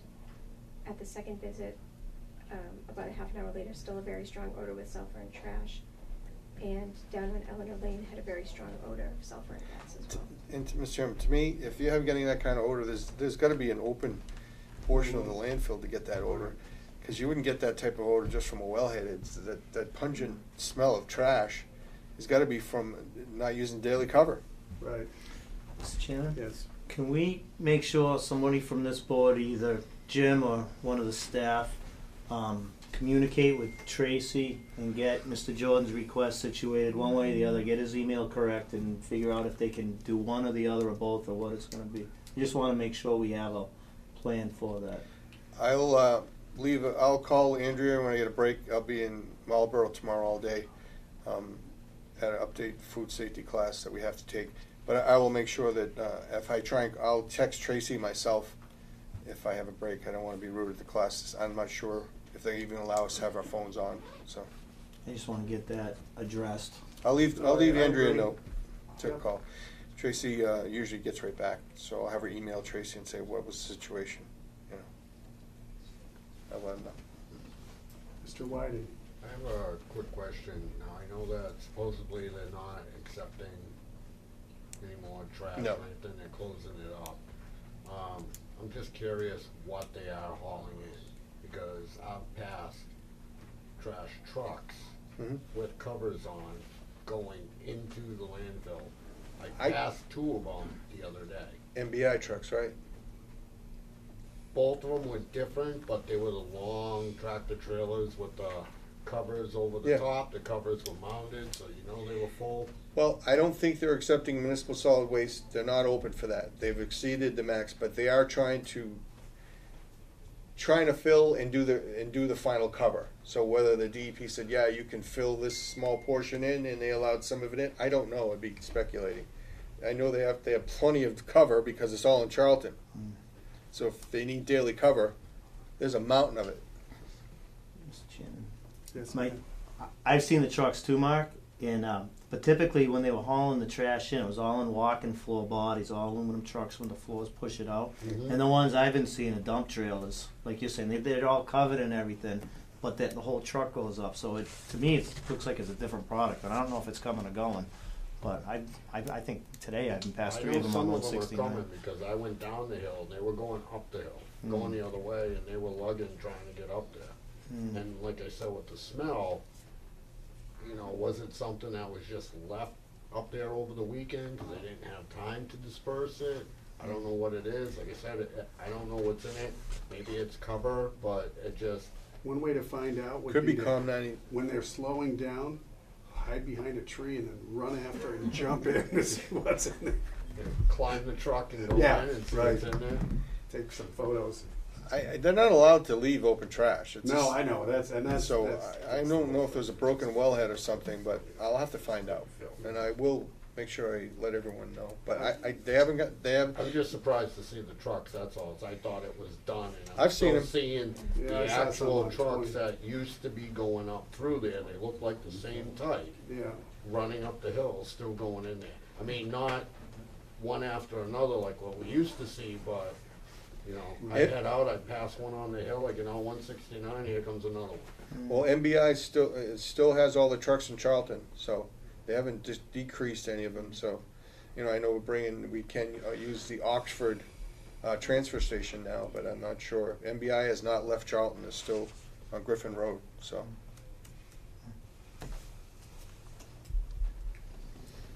so hopefully we'll get an answer. Well, to- I'll try and to get an your answer, and questions, I'll but let the also- board, I'll make sure Andrea lets the board members know what we found out. And make sure that somebody's monitoring from the DEP, some third party, that they are indeed covering, and it's verified that it's covered for the weekend. Supposedly, according to Andy, who I've had a long conversation with, is that they don't leave on the weekend and everything has to be covered, and the DEP is assured that they don't leave until everything is covered, and right now they're not accepting, according to municipal solid waste. I know they're trying to do the final cover, but that's gonna be a long time, that's a long process, because they're still doing some shaping and grading, I think, and whether it was COM 97 material, but I don't think a truck, Matt, you can tell me better, could pick up a truck full of soil and dump it. What could it, is it that powerful to, if it was full of soil? Yeah. Oh yeah. Mhm. And Maybe that's what it was. and that's the other thing too is how heavy are the trucks coming down? You're right. They if at they're full of- 99,000 or running 130,000 pounds. Cause the only thing it could be bringing in is for shaping and grading would be COM 97 and then daily cover, so I don't know. Who knows?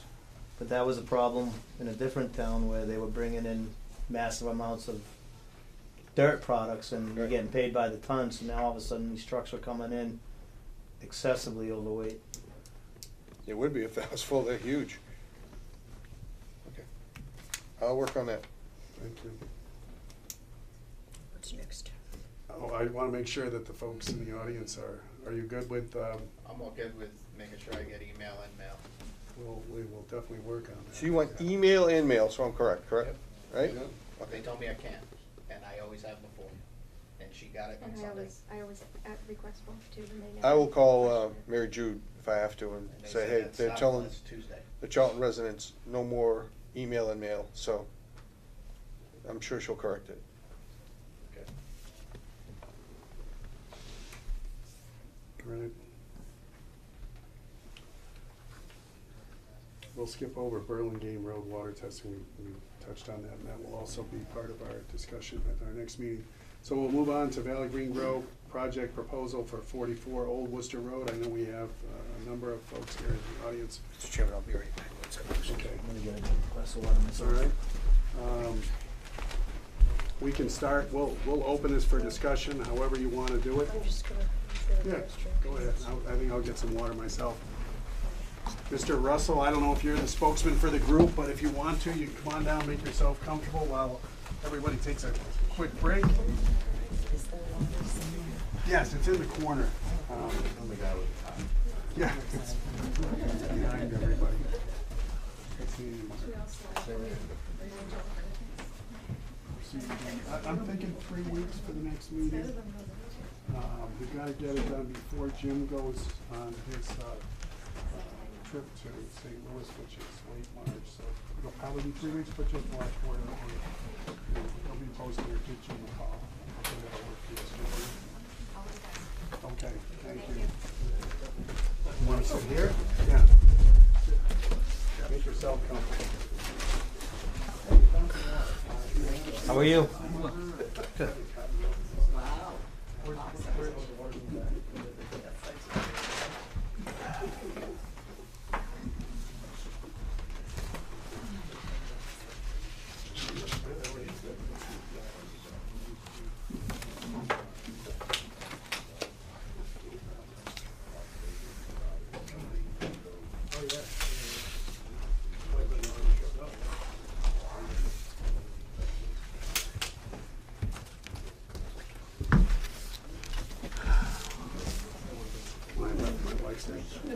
How long is the meeting gonna go? I said, oh my goodness.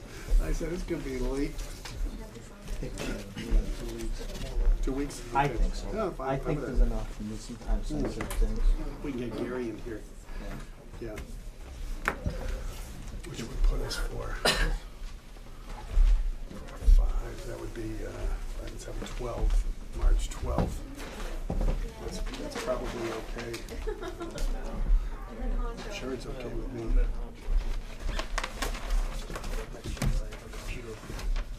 Show you.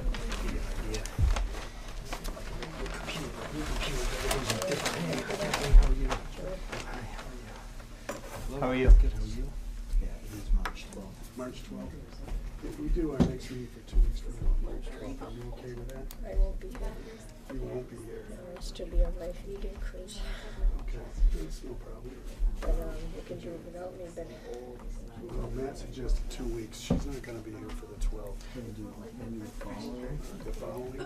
Maybe the I think I should be something's up here. with I'm not everything. going anywhere. So that's the, 19th? 19th, Yep, looks good. okay. We'll discuss this with Jim when he gets back at the tail end of the meeting, but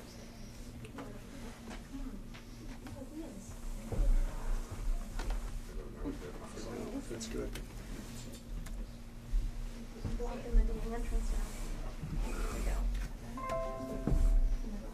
Music. Yes. New computer, hopefully it can make it work. We used to have something that plug up right under the wall, like a screen, and it would, so like everybody could see it. Okay. I don't know if Jim did anything with that, but It's gone. we've had some presentations up where it was, so everybody could see it. That's right, this one will be in stereo. If you get that one.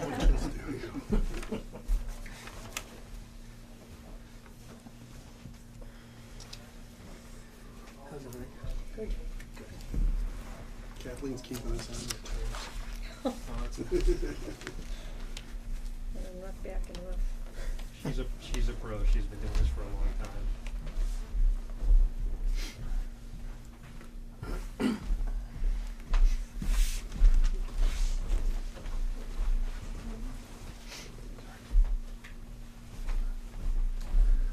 All right, we're about ready to get started again. Jim? Sorry, Jordan, stop me. No, that's fine.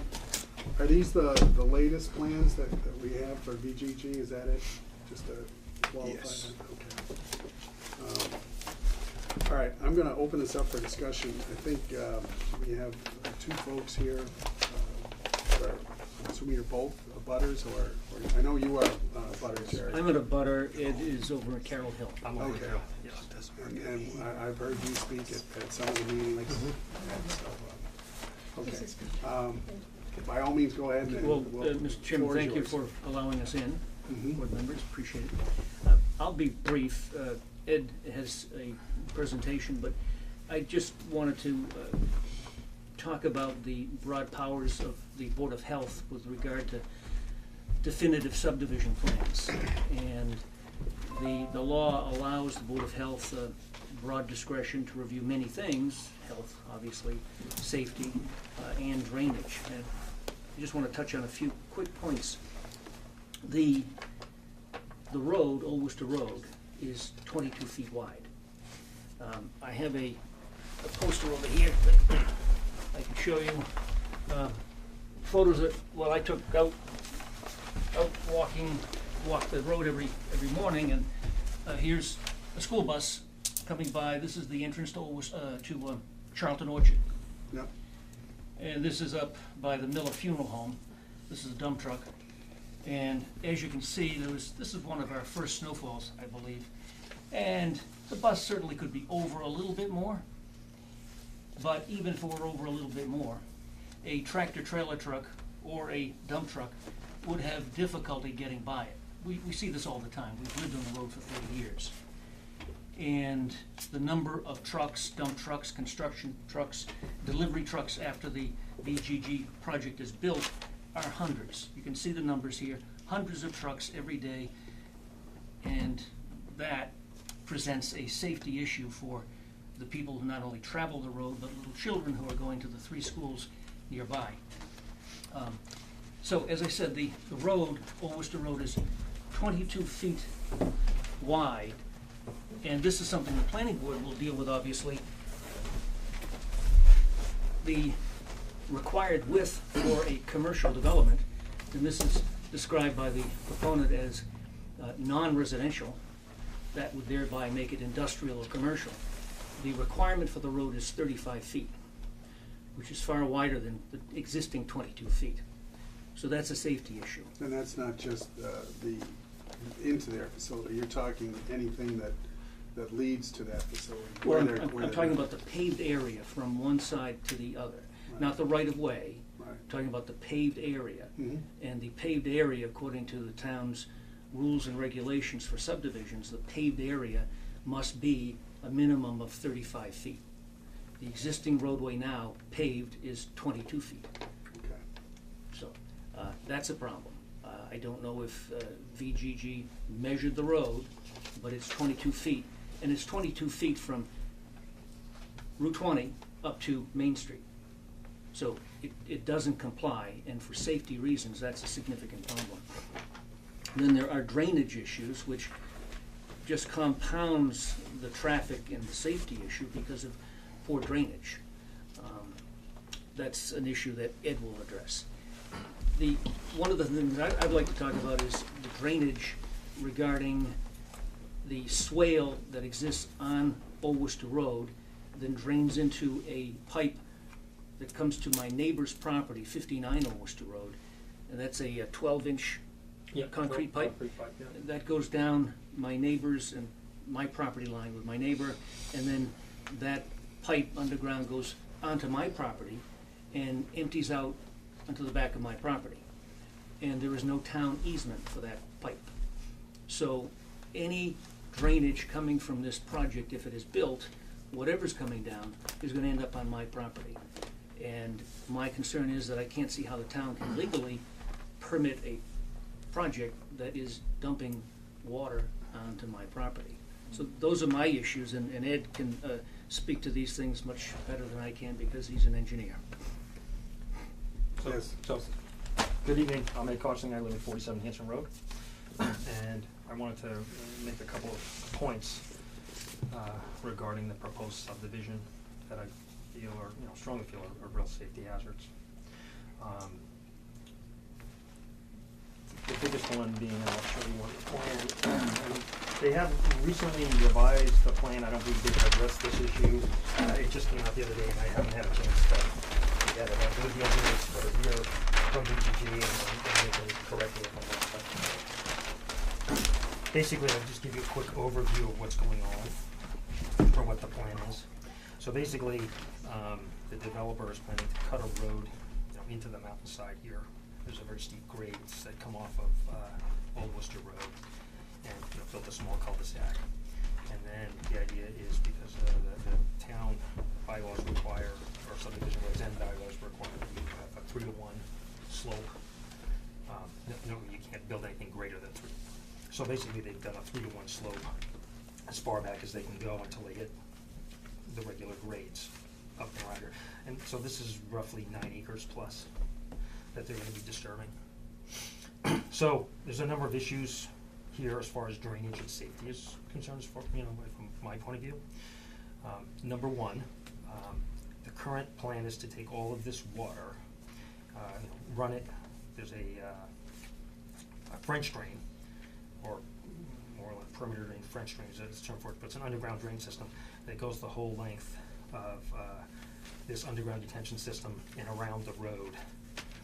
Discharges into the 2 catch basins, goes to a manhole, goes to another manhole, goes into this underground, what they're calling a detention system, and then it comes out to a pumping chamber, and then gets pumped up to a discharge point, where it then dumps into this is like a small leveling pool, or what they call a plunge pool. And then what's gonna happen is it's gonna cascade out of that and go down, here's the right of way. The road is about, this is a 40 scale map, so it's about 3/4 of an inch, so you're talking a little over 20 feet between, where they're dumping their stormwater and the actual paved road. Now, I'm sure all of you have been down this road, and basically, this is a classic country road with where the road is crowned slightly so that the drainage, when it rains or snows or whatever, it just comes off the road and it goes into like a little bit of a swale or depression in the side of the road. In this particular case, there is a manhole. Maybe it's in the other sheet. Actually, I have a highlighted sheet.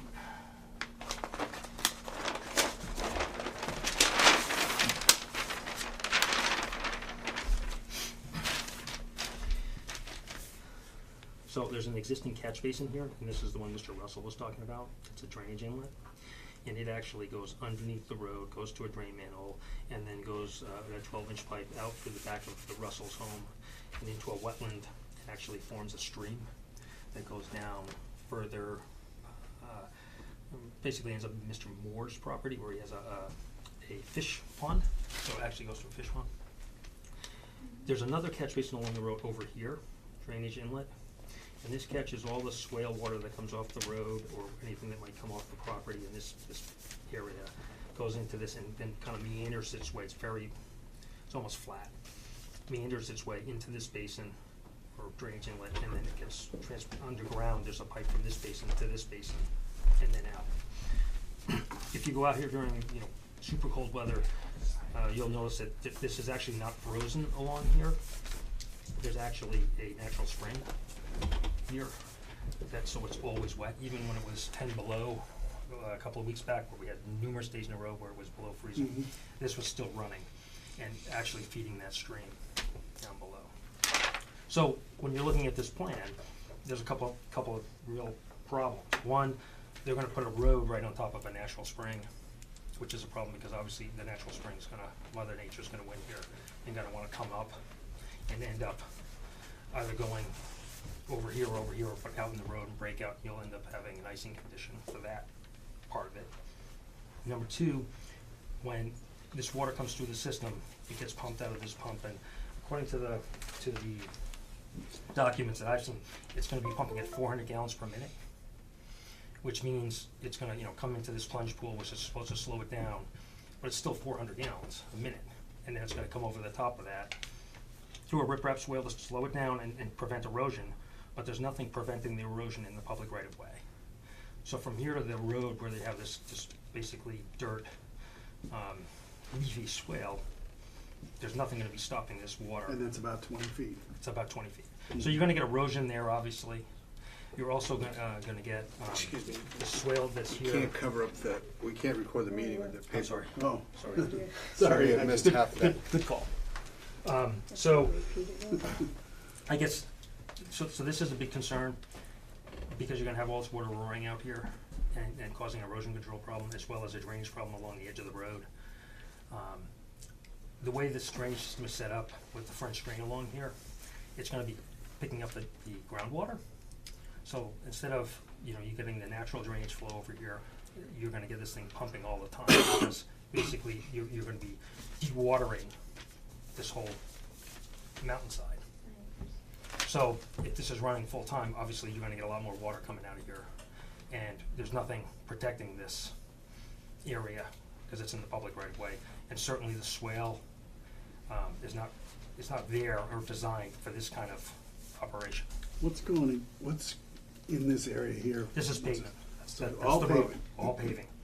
So that's another issue I'll bring up in a second. Okay. But what I wanted to show you was, this is, I'm an engineer on a project currently in Worcester. We're building a brand new pump station on Willow Drive, and we're down 30 feet and dewatering the hole as part of the construction.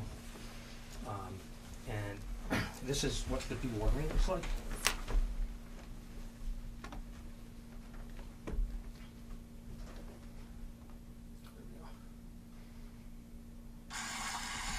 That's all coming out of our job site. It's almost like a brick, as you can see. It's a 12-inch pipe coming from the site. It breaks into two to dissipate it, goes into some riprap, but that's where the flow is coming out of it. And do you have an estimate for the gallons? So the per- gallons on this are anywhere between 800 and 1,000 gallons. Okay. So what I'm pointing out here is that, that's an awful lot of water, and at 400 gallons a minute, even if it is 400, because that's their calculations, it could be more if that doesn't work, and I'll explain that in a second. This is what's gonna be coming down over the edge of the road here, and obviously that's, be a safety hazard. You have to understand that we have a 60 by 60 hole for this project. This project is the size of a football field. It's 250 by 180. I think it's 150. That's the detention area. That's a detention area. Can I just ask a point of clarification? Sure. Mr. Chair, Mhm. to Ed? So, this plan is dated October 11th, 22nd, where is it? 22nd, yeah. And according to Todd Gerard, he's working with Graves Engineering and they're reviewing updated plans. Okay, so these plans have been reviewed a number of times, Right. and there's, I don't know what has changed, the newest set of plans have just showed up the other day. Right. With that said, the basics are still here, it's the same location, same layout. The engineers are here, maybe they can explain what has changed on the plans. I know every time they've come to the meeting, we've had a number of things that weren't on the plans, that the planning board has not been happy with and has sent them back to the drawing board to fix. Right. For example, there was a time where this overflow was actually going about a couple of thousand feet away and dumping right into the brook. And they removed that because it was just kinda silly. So I they've guess I'm added just it here. wondering why we're dealing with this if Graves is already dealing with it. So I think that the reason for coming to the Board of Health Mhm. is because, according to case law, believe it or not, you guys are the authority on safety. And it's according to, And drainage. and drainage. So, look, again, this is the This is Massachusetts. what you sent us Yes, earlier, yeah. yes, correct. So, I guess our train of thought is that, it's very important for any of these projects to go through a number of boards so that everybody's on the same page. We found that out last night because we went to the Water Sewer Commission, asking about the abatement and the water and sewer here. And, they have not received any plans or anything on this project, and are in fact gonna come to the next planning board meeting to express their concerns with the board. So they've reviewed these plans? They haven't, water They and have sewer have not. Okay. They haven't received anything. Either has Concom, because I reached out to Conservation about the fact that there's a stream, and even Mike Andre from Graves addressed it as a stream behind the Russell's home. And right now, the way the plans stand, I don't believe they trigger a conservation review, or a filing, an NOI or an RDA. But if it indeed is a stream behind the Russell's house, it could very well trigger an NOI, because I think it's a perennial stream. And if it is, then if you're within 200 feet, you trigger the Riverfront Act, and that means you would have to file with them, and they would have an opportunity to review the plans. Looking at the case law and looking and trying to understand this better, it turns out that actually the Board of Health has, a lot of rights here to ask about the drainage, and most importantly, which is what right in your dailies, is making sure that everything is safe.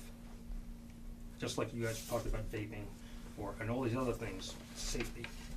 And it's very clear that this design here is not safe. And that's just one of the reasons that I pointed out. There are several others.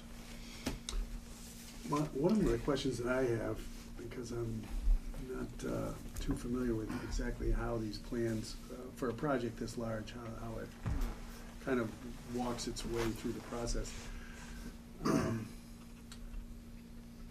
Is the feeling of the board, and Kathleen and Matt, maybe you've got a little bit more experience with this than I do, but is this something where the planning board would say, or any other board would say, well, we've already reviewed and made whatever, 6 or 8 or 10 revisions to this, there's no need to have the Board of Health involved at this point, Jim?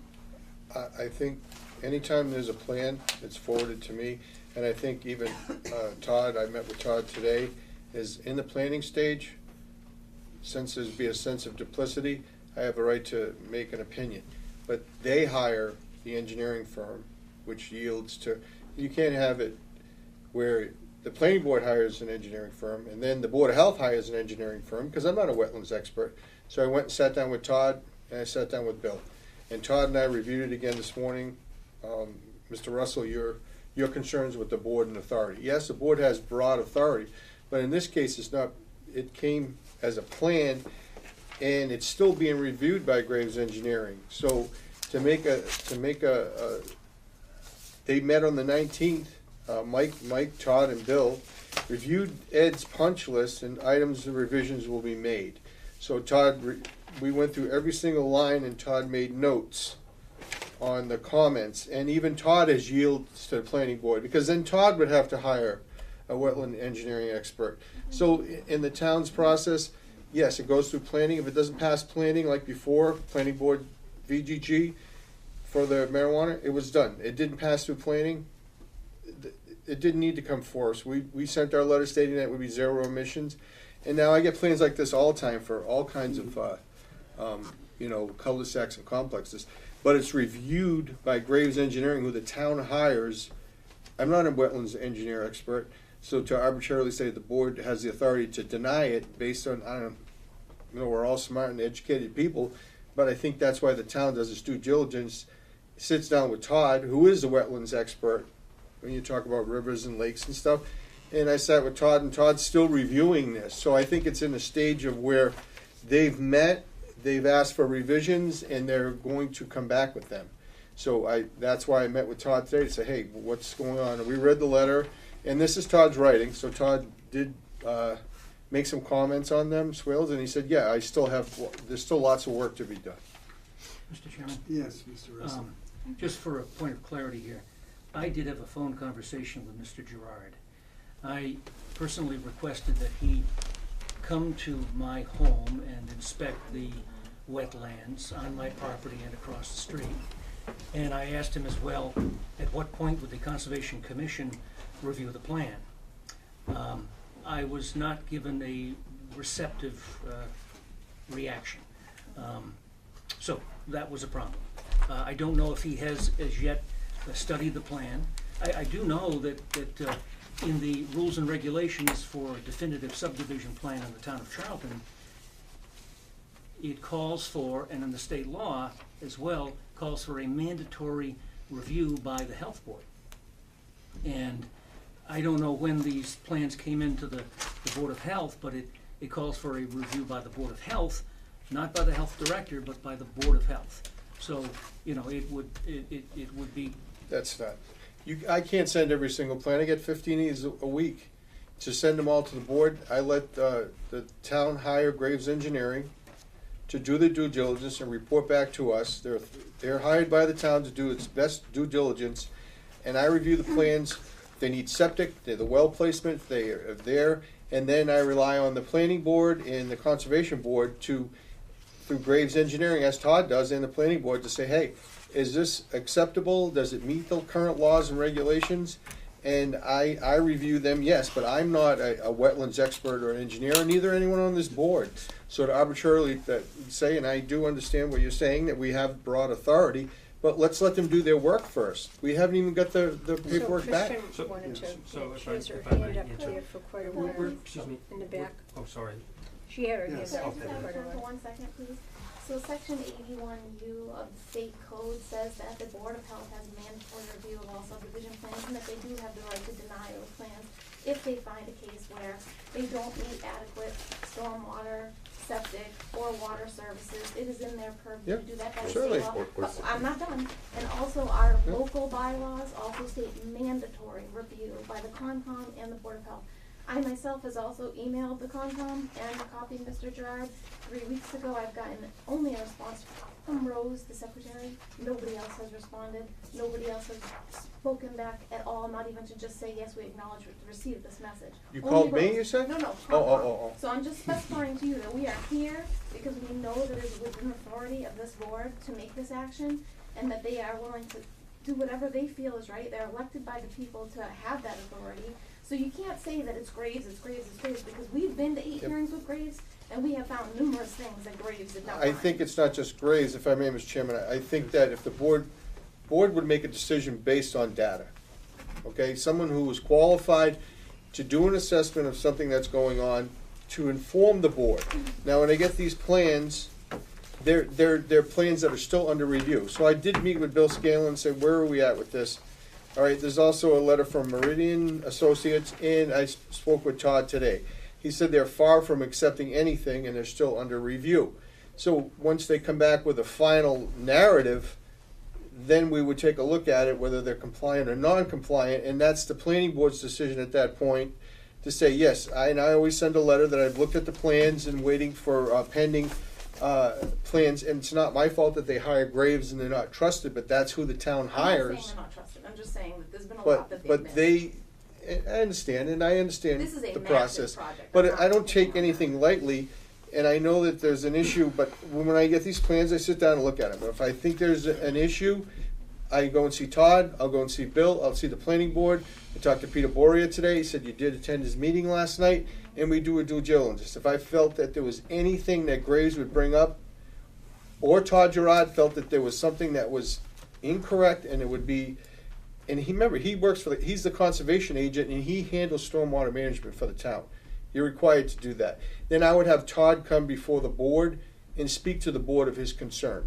So that's why I met with him today to address Mr. Russell's letter, and he did say that he's still reviewing with Graves, and there's a punch list that Mr. Kochland did give him, and they're making revisions and he's waiting for them. So I'll meet with him again. So it's still in the process of a review, is what I'm saying. We've been told that the most final set of plans came in last Thursday. Graves' letter is currently I have on not the seen them. internet.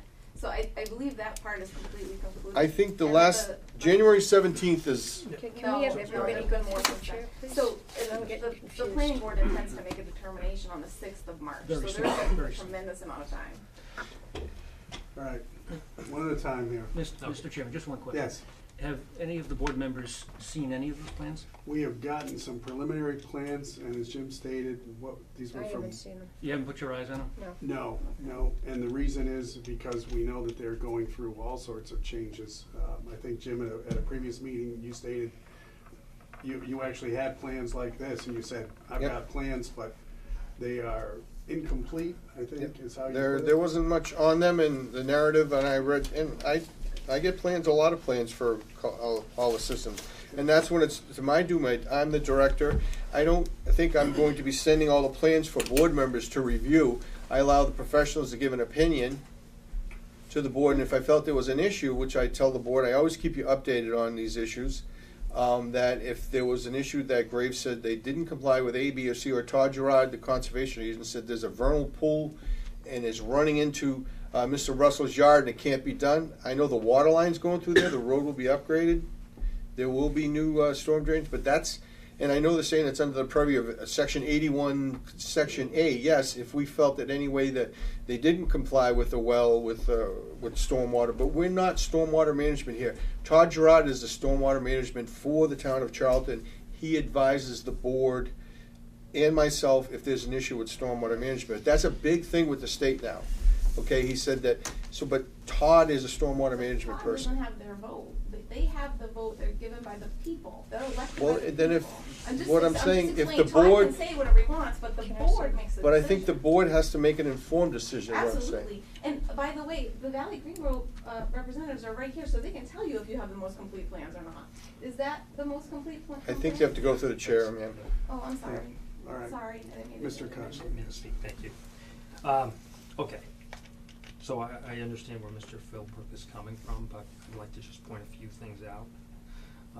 Number one, at the last planning board meeting, the board unanimously agreed to make sure that the Board of Health and the Concom review these plans thoroughly.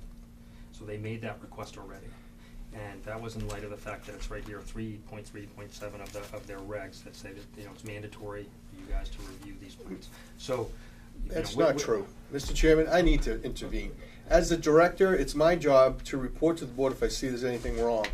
I'm not giving you plans. You want all the plans? I have plans stacked to the board. I think if I come across a section where I believe there's an issue, I bring it up to the board. But it's not under the purview of the board, and I, as the director, to every time I have a set of plans to bring them to your house. I don't do that, and it's never happened here. I think we've had hundreds of projects that involved stormwater management, and now this one seems to be where I have to bring it before the board. I review these with the competent people that the town has hired, including myself, to make a decision that it either complies or it doesn't. I think Point we're, of clarification. So- I need I am to the- say something, this is a point of order, okay. All okay? right. I think each person speaking here, should speak until they're finished, unless they take for half an hour. And then you call in the next person, because Okay. otherwise I'm getting too confused here. Okay. Well taken. So let's try to abide by that going forward. Mr. Kochling, if you want to continue. Yes, thank you very much. So, I guess my point being, that at the last meeting, the board actually requested you guys to review this plan. Okay, they also requested the conservation department to review the plan. I took, you know, this is all on my own time. You know, I spent the time to, you know, craft an email and sent that to the conservation, you know, group. I actually went to see the chairman, and he recommended I went to Mr. Gerard, which I did. I sent a nice email explaining, you know, what it said here and what I've noticed out here, and I also provided them Graves' report that highlighted the stream and the wetlands and things, you know, behind the Russell's home, that this subdivision would be impacting or has the potential to impact. With that said, this is not about wetlands at the moment. I mean, there's wetlands downstream. Obviously, it's about 200 feet away. So anything that comes off this project will clearly impact those, because it's a direct line through this existing pipe. As far as the drainage is concerned on this property, or in the road here, it's unfortunate, but the town drainage, which in this particular area consists of 2 drainage inlets that connect to each other, go through location and discharge onto private property. There are no easements or no, the town has no legal rights to discharge that water there. I think it's fair to say that right now there's no issue with that, because it seems that a big part of this actually is the natural spring that's coming out of the embankment that's actually feeding the wetland and the stream. And obviously, we're all about protecting our natural resources, so there's no issue with that. The issue really is if you're gonna have a plan here that's gonna not only, impact that area with the drainage system that they've, designed and proposed, that's one aspect. The other aspect is just the safety of it. So obviously, this is gonna erode the side, and it's gonna cause an erosion control problem, which is gonna impact those wetlands. That's kind of a no-brainer. The other part of the problem here is that, so in the winter, for example, when you look at the pictures, this whole swale, like all the swales in this area, are full of snow. So you have to understand that this underground detention system is 12 or feet plus below grade. It's underwater actually, which is kind of crazy, but it's underwater. So even in the winter, that water's not going to be frozen. And when we get these weather patterns where you have rain some days, snow other days, this is going to fill up and it's going to be discharging out into the snow on the side of the road. Yep. And so that is going to, obviously cause icing, huge safety problem. And it is the purview as far as we have understood the law, because we've done our homework. We've gone to the land, Massachusetts land use permit, and it specifically spells out how the health department engages in health and safety on subdivisions specifically for drainage. There's two parts of drainage, where does it go and volumes, and then the other part is it gonna cause a safety problem Or a health and issue. a health issue. So there's two things here. The safety hazard is very clear. I mean, I'm sure you guys can see what I'm talking about. I showed you the video of what it looks like when you're pumping water in that kind of volume. The other part, which I discovered, is the underground detention system. So these are really systems that you see in much smaller scale, but also in areas of high volume or high concentrations of people, like Boston, bigger towns where land is extremely expensive, and the area that they have to, provide the stormwater controls and everything are, not physically there. They can't build a pond. Here you could build a pond. For some reason, they're choosing to go underground. So when you get into underground systems, it turns out that, on a piece of paper they work well as far as capturing water, although this has the same invert, so I don't understand, it's not really capturing any water, it's really just slowing the water down. Let's see here.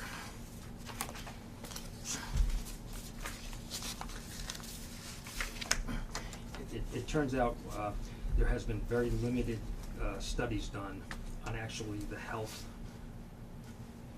problems that arise from these systems. Would that be because of the length of time that the water's there and? No, it's basically the biological process is what it's called about, and I've made a copy of this to submit to you guys. Okay, and I put the website at the top so you can see the whole report. I just copied the conclusion and highlighted the part that they said, well, look, we didn't really talk about this aspect of underground detention systems, but there's big concerns on the biological, and to me, that's another huge safety problem, because And E. coli just Right. stuck out as part of it. If it's related to this specifically, Right. that would be a concern. So typically, the only information I could find, I found some from North Carolina, as well as Burlington has some regulations for stormwater pumping systems, but this is really about homeowners dumping stormwater out of their basement and dumping it out into the street, because we all know what happens. It goes out and causes an icing condition. When you think about it, that's somebody's basement and it's a pump doing 60 gallons a minute, a little sump pump. This is a 12-inch pipe coming out of a football field size detention system collecting 9 acres of water. So it's very clear that the water coming off it here is really gonna cause a huge problem over here. If I could interrupt, have you been to the highway department about this, about the road and the drainage and? I think I'm looking at it right here. I've got it. That's Is this next. your copy? No, it's your copy, I made it for you. Actually, what we've discovered is that the developer has not gone to any of the other boards. Okay, they haven't gone to water and sewer, they haven't gone to, I don't believe they've gone to the highway department, because anybody in construction can look at this and see that this isn't gonna work out. Okay, and I don't see the town approving a plan with that component, as well as, the dangers of this, the biological effects of this component. There's also other flooding issues on this project. Okay, if you look at how the slope is constructed, you have to understand they're planning on building a slope that has a 90-foot vertical drop, and at 3 to 1, that means it's 270 feet long. their proposed plan is to build along the grade lines. These are compost ducts, so they would be removed. But these other lines are just riprap swales, not swales, actually riprap sort of dampers, so that as the stormwater comes down, it hits these, and it's supposed to slow the water down. But For infiltration? no infiltration. That's another part of the problem with this. Is this plan does not meet stormwater standards because it is not providing any groundwater recharge. Okay. And I believe their French drain that goes the whole length of this and goes into this system is going to do the opposite of recharge. It's going to decharge. It's going to be picking up all that groundwater. And I can understand why. I mean, this is a huge hill, and there's going to be a lot of groundwater. They have not provided any borings at this area where this work is being done, so you don't know where the groundwater is. Mike Andre's report indicated that you can see the surface water breaking out here, which is the natural stream. So obviously that's where groundwater is. So if you're going to be down 12 feet below that, you're going to be in the groundwater.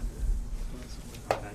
So I guess what I'm saying is that this design where they have these are just supposed to slow the water coming down, and actually I don't think that will happen. I think what will happen is it'll hit this riprap, and actually, like anything else, it'll follow the riprap until it point loads and come over, and eventually you're just going to have this point loaded washout for 290 feet.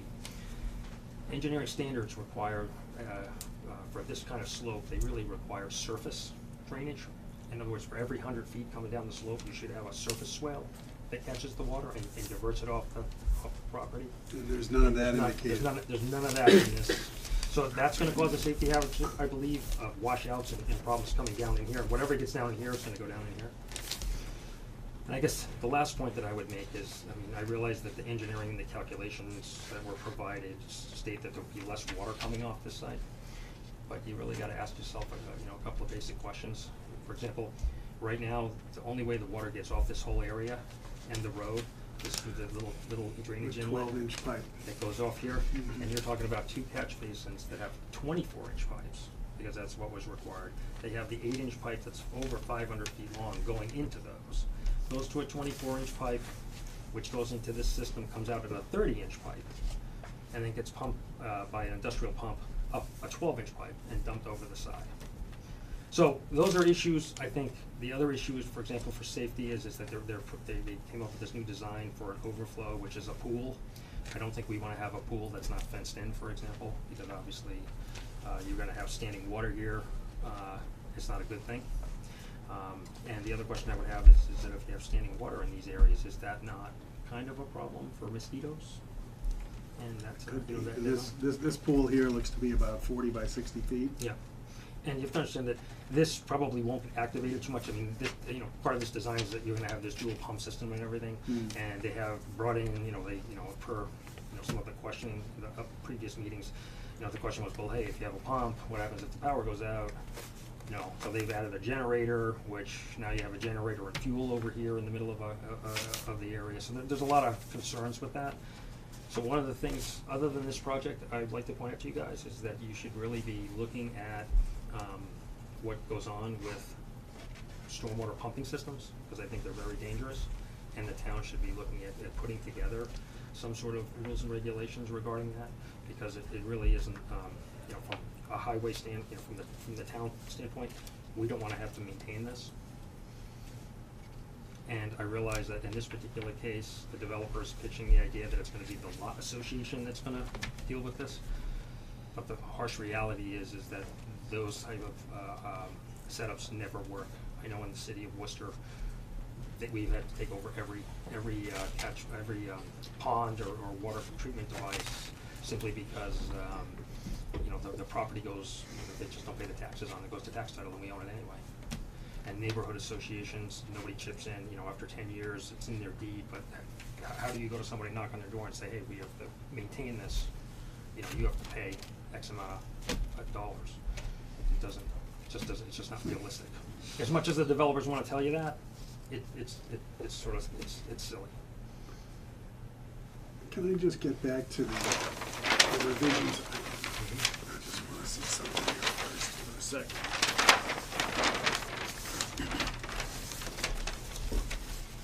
these revisions are coming rapid fire.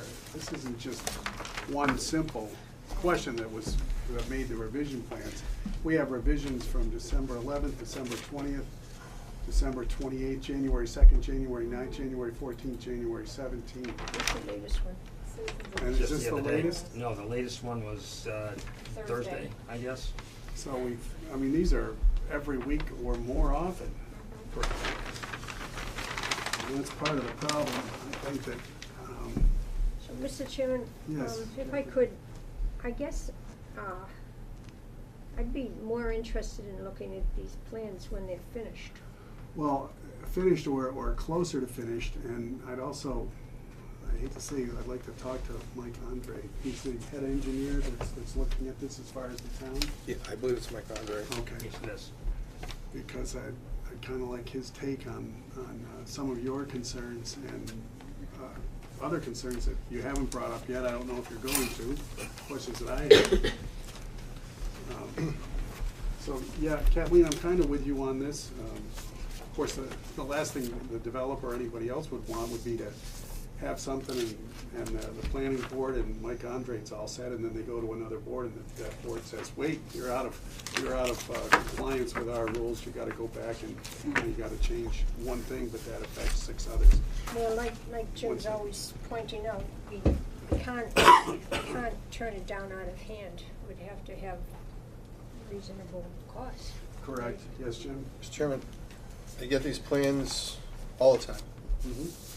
for projects, and I do my due diligence to make sure, and so does the town, and so does Todd, to make sure that the input from this office, which is my job as the health director, as your appointed authority, and if I felt there was a denial or a reason, then I would bring them forward. But I have not ever given the board members the plans for review for major projects unless they came forward for a variance or waiver or whatever, because the town has a process and they hire someone in the beginning of the process, so it's not us hiring someone to review the plans as an engineer to do we're one of the few towns with a full-time conservation agent who handles issues, and he's very good, and the town and the planning board is very diligent in their process. But when I met with Todd today, and I've met with them in the past and continue to meet with the town planner, Bill, is that this is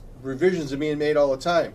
So to make an arbitrary decision that for this board to say we're not happy with it because of health, life safety or environmental issues, we'd have to back it up with someone who has an engineering degree who would be, the town is hired to do the due diligence to let the board know that we don't think this project should go forward, and I don't think it'd make it past the planning board.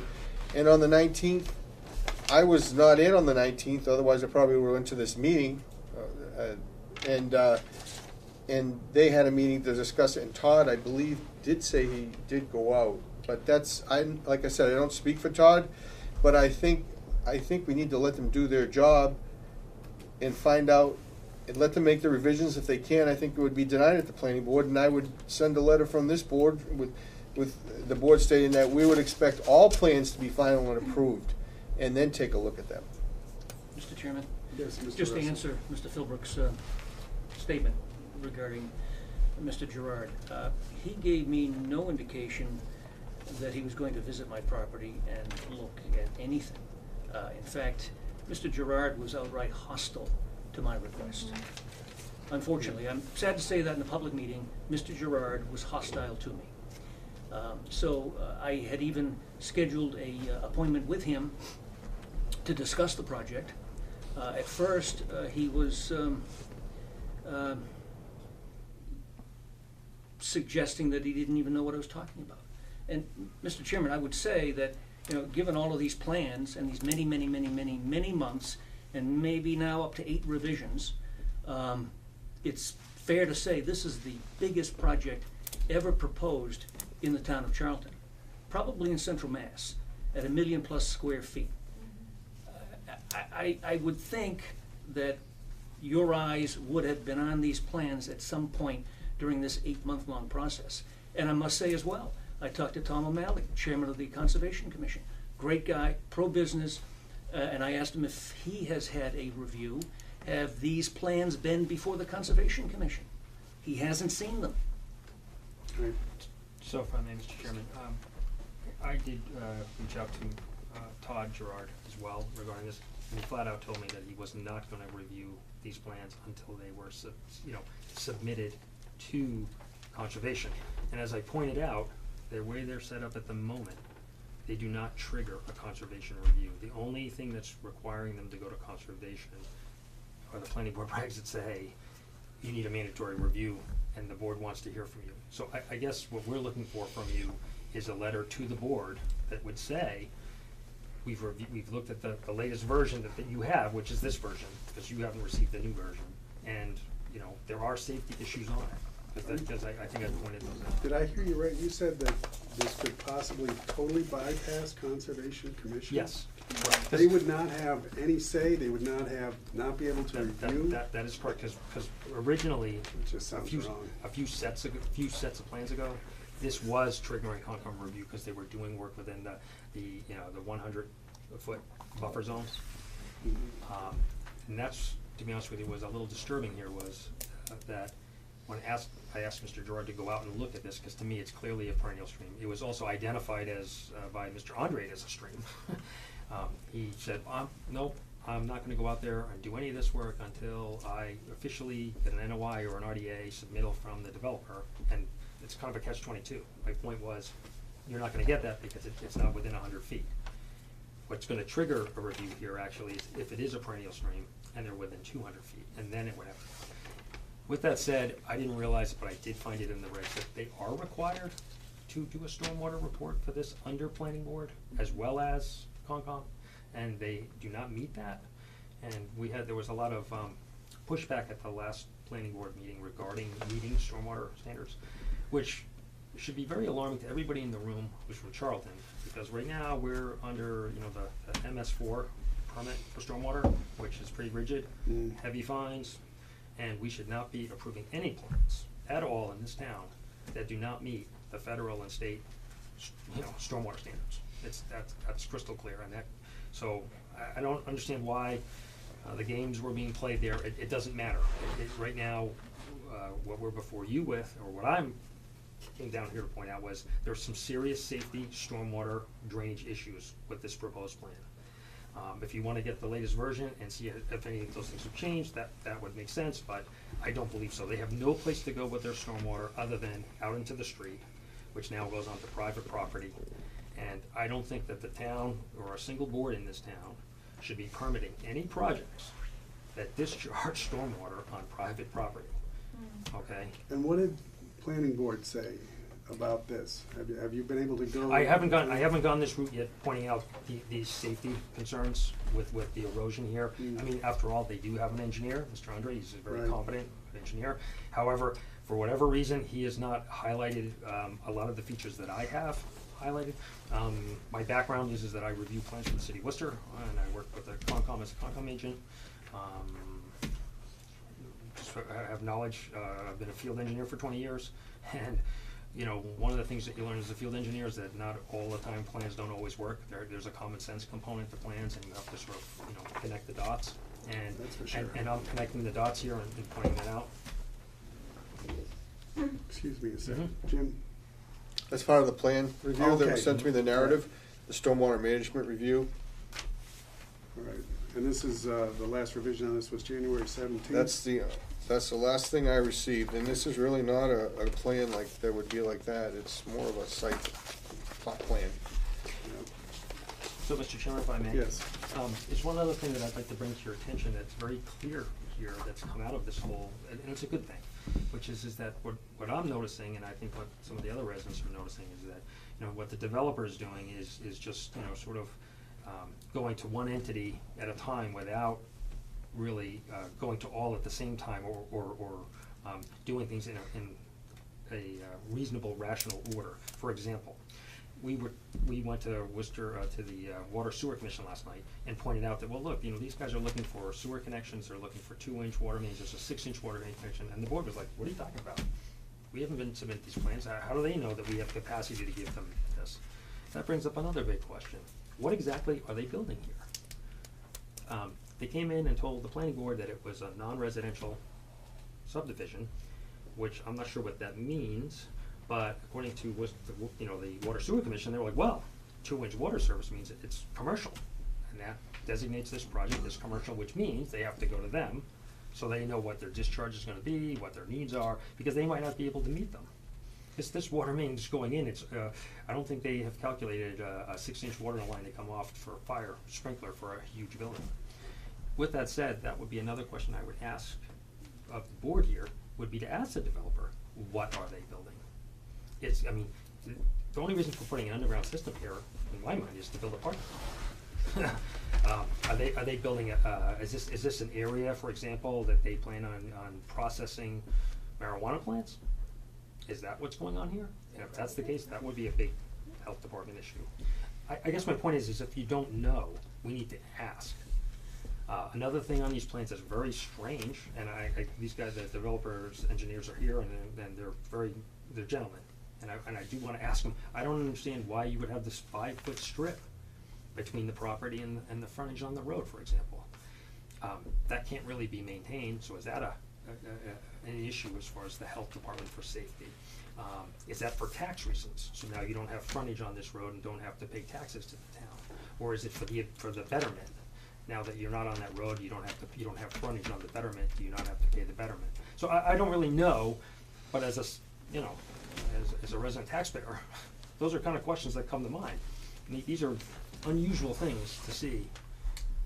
Okay, they used to use these in big developments called spike strips, because what they would do is they'd be forced to give open space as part of their project, and then they would put this little spike strip in so that nobody could develop it. Mhm. So I don't know what's going on there. So those are questions I would ask the board. If you could get answers to that would be great. So, Mr. Chairman, Kathleen? I served on the Board of Health in Burlington, Massachusetts for 9 years. Oh.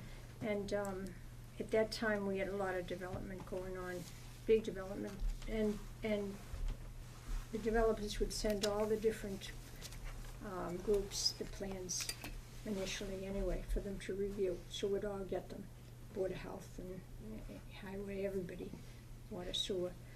And when I came to Charlton, it didn't work that way because we're much smaller. It was a much bigger town and more developed. So the way we're working it this way is what's being done with VGG is no different, I don't think, than is being done with anybody. I think the process is the same for everybody. It's no different. And maybe it should be improved, I don't know, maybe it should be changed, or maybe that's what will come out of all this. But I guess what I would like to ask you tonight is, what is it that you're asking this board to do right now? Can I give one more piece of information before you answer? Through the chair. Yes, Go ahead. it's DJ. Go ahead. If you can be brief. Very brief. I just want to point out the timing. So the planning board got the developer, requested an extension from the planning board of 30 days. They have a definitive set of time they had to make the subdivision decision in. So that takes them to the 6th. According to state law, you guys only have 45 days from when you get the plan to send your decision to the planning board. That's what I have, the state law on my phone. I just emailed it to you and asked you to share it because I don't have everybody's emails, or I would have done that right now on my phone. I could do it from home later. But my point is, according to state law, you guys only have 45 days from when you receive the plan to let the planning board know if you approve it or deny it. And it says the planning board, not the planning board, the Board of Health, I'm sorry. And is So that the final I'm plan? just pointing out that it doesn't say final, it just says definitive plan of a subdivision. I would assume that that's the final. So That would be a final plan that's been approved by the town engineer that would come forward with it if we had any further comments at that period. But this isn't a final plan. This isn't, and that's what I told Bill, and when I met with Todd, I said, where are you at this? Because this was given to Patsy, but this is far and away from.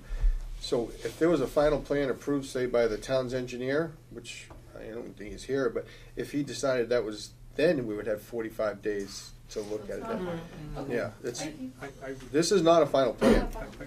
I- In the notes here, you can see that we made, there's several, there've been several requests by the planning board for reviews, and that was on the 19th. I think you said the 21st, there was another one, right?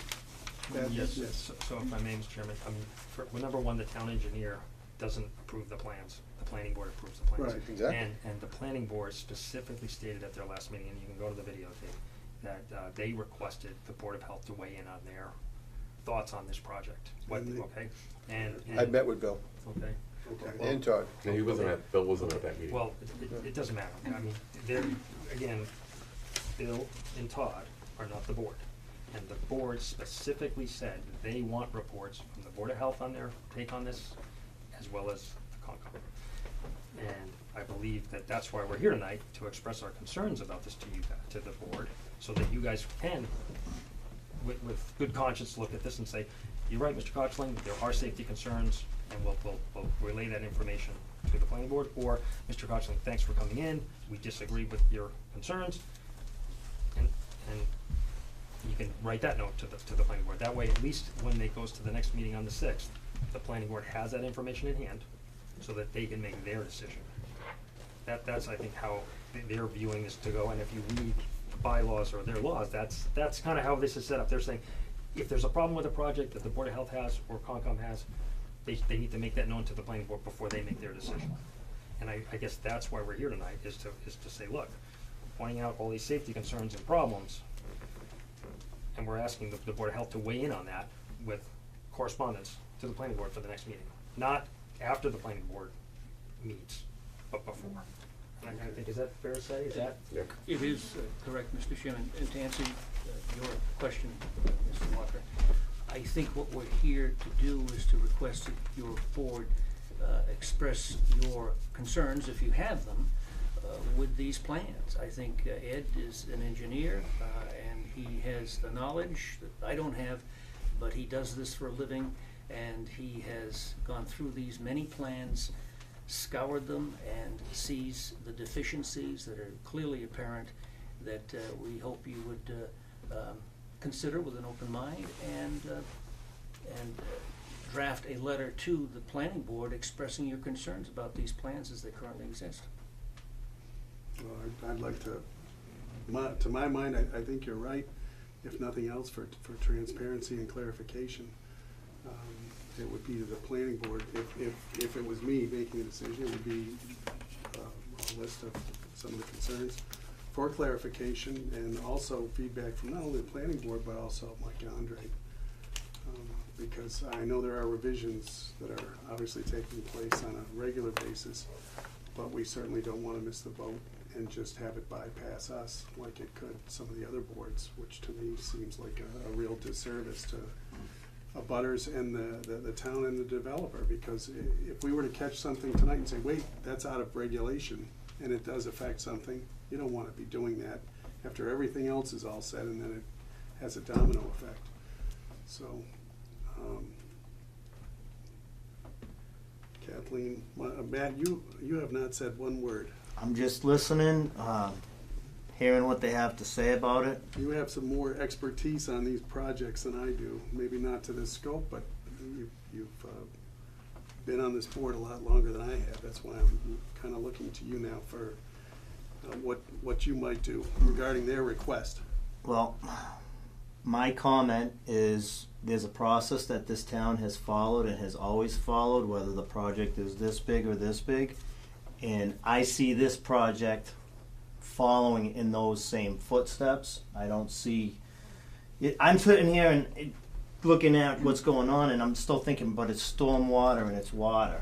You know, if there's product in the water, like I'm feeling like what's in the water. If the water's contaminated, it's like that's the red flag the Board of Health is looking for. For stormwater, I just see like I think that's a conservation issue. Clearly there's a highway issue. Clearly there's a fire department issue. I'm not really seeing the Board of Health issue here. I respect what you're saying about the safety concerns. And maybe I'm old school from what I know from this board, and maybe Kathleen's right about maybe things need to change, but I'm tending to agree with Mr. Philbrook on how that process is going, and that's how I'm seeing it. But I wanna sit here and respectfully listen to all of the concerns, because that's, you know, I live in town too, so I wanna hear the concerns, but right now, I think it's in its process where it needs to be. So if I may point out that I hear you loud and clear, very articulately put. However, if you look at the document that I submitted today, it clearly shows health concerns of the water. And so that triggers your concern about it being a health problem. Yeah, that Okay, was. all right, so it's very clear that this type of system has that component, and I think that's a reason for weighing in on this. Okay, per your your statement. I understand the stormwater thing, and it was, to be honest with you, it was a surprise to me when I'm reading the case law stuff, and it actually got into the health department part and said that the health department is, you know, they're responsible for safety and well-being in the town, and they are actually the authority on it. And so when there's something that's not safe, you know, they weigh in on it and should weigh in on it. And actually, to be honest with you, it holds more weight than the planning board. So you're saying the concern is what's coming out of this discharge system? I'm saying there's a concern, that's one of them, and the other is the safety concern of washing out the road and causing a road problem and a road hazard. And the third major one is the fact that the road doesn't meet the commercial standards and it will cause a traffic, you know, dangers. So there's three safety components there. One is more towards what you're talking about as far as, you know, bacteria, E. coli, all those issues. The other two are public safety. You know, the road not being the proper sizes for this type of commercial subdivision. And then, of course, there's the other component that we're not being told what's going in here. And that's, to me, you know, could be very concerning, because we don't know what it is. How do we know what questions to ask? And if it is something to do with, you know, manufacturing or dealing with, you know, compost or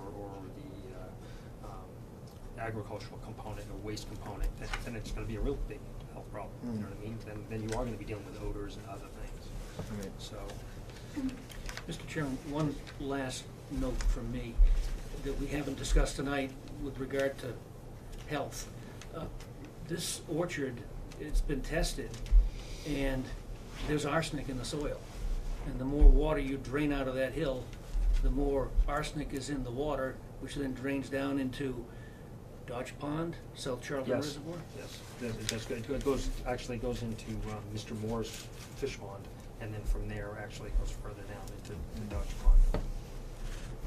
And I know that this was discussed previously, and I believe we touched on it maybe here or elsewhere, maybe it was at another meeting, getting confused as where these things all happen. Yes, Jim? Mr. Chairman, I did speak to Bill, and as I mentioned before, and I told him I don't really have a definitive plan to look at, so if they don't come forward with something that would be a final document that Graves would give an appeal to, then the board would say no to a project like this, because we don't have the opportunity, like you said, to have the 45 days, which is normally for Title V. You have 45 days for review plan, site plan. But I have not been given the paperwork they have, nor is the board. That's why I met with Bill, and Bill said that they're currently, if they don't come up with a definitive plan, that they wouldn't pass the planning board anyway, because they didn't come through with the revisions that they've requested in the timely manner.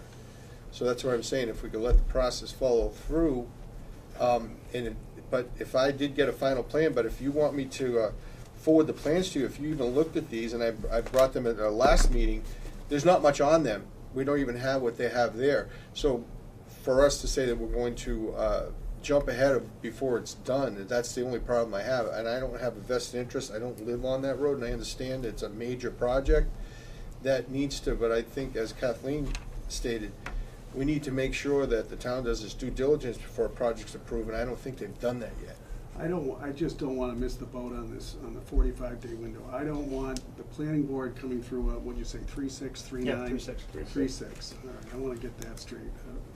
Am I gonna be in trouble if I go to the March 6th meeting as a board member by myself? Or as a? No, you can't, there's no quorum if you go by yourself, but we can post a meeting in case, No, I mean, I wouldn't be going, I won't be here, but, March 6th. But I just,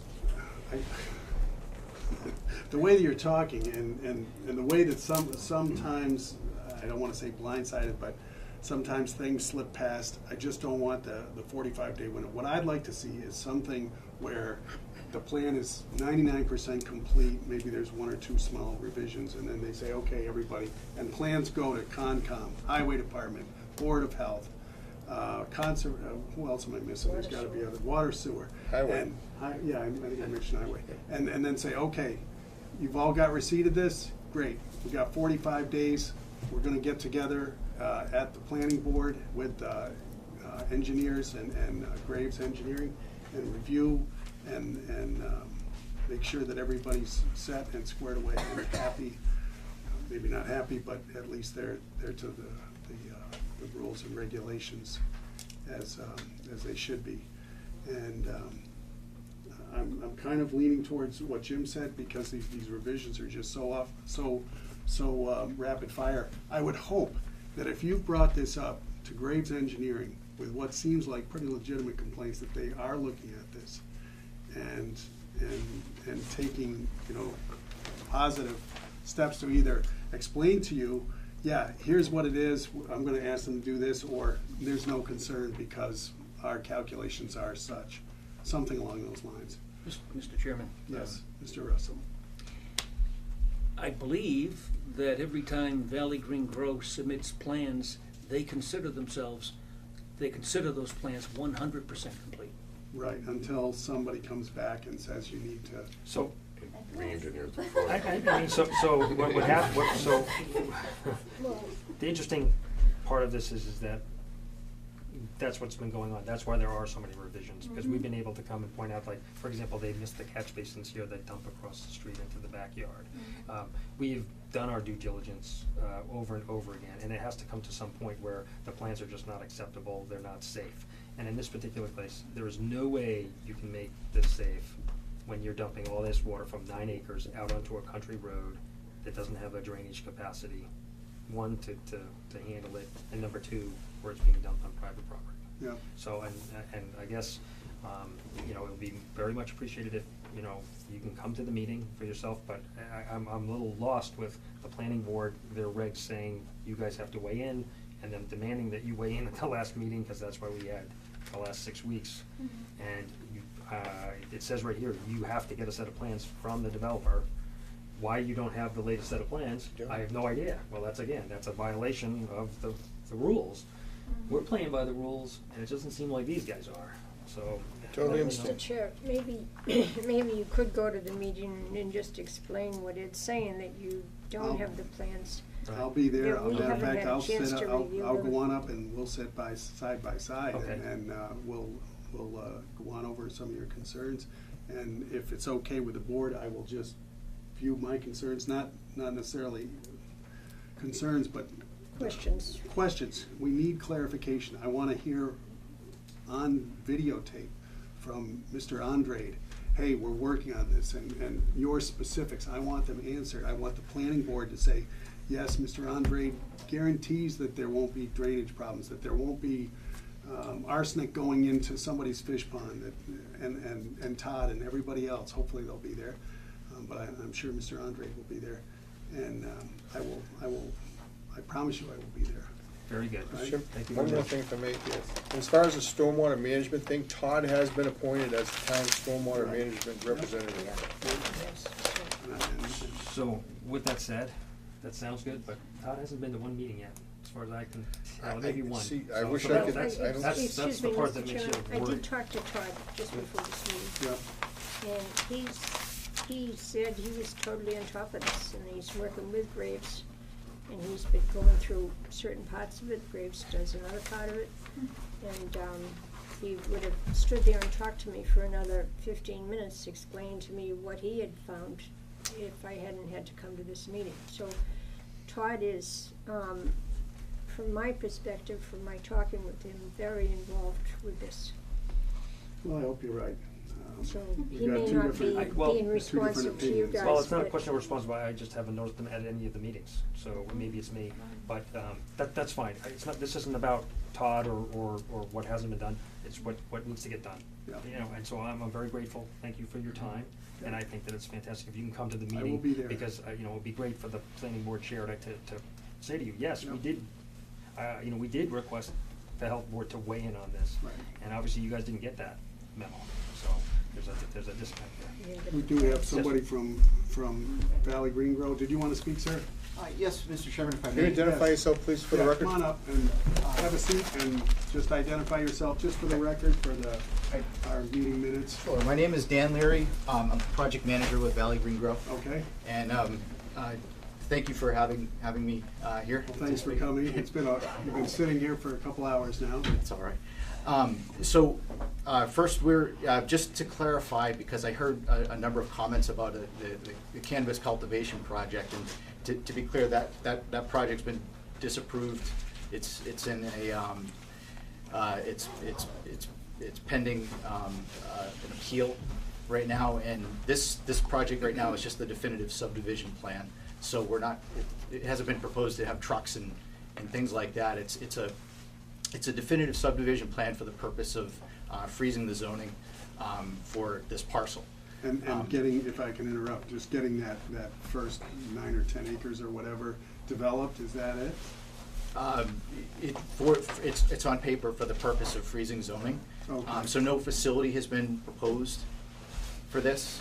While you await the outcome of the land court and whatever. Or if the owners decide to continue with the project, possibly, but this definitive subdivision plan is just for the purpose of freezing the zoning on the property right now.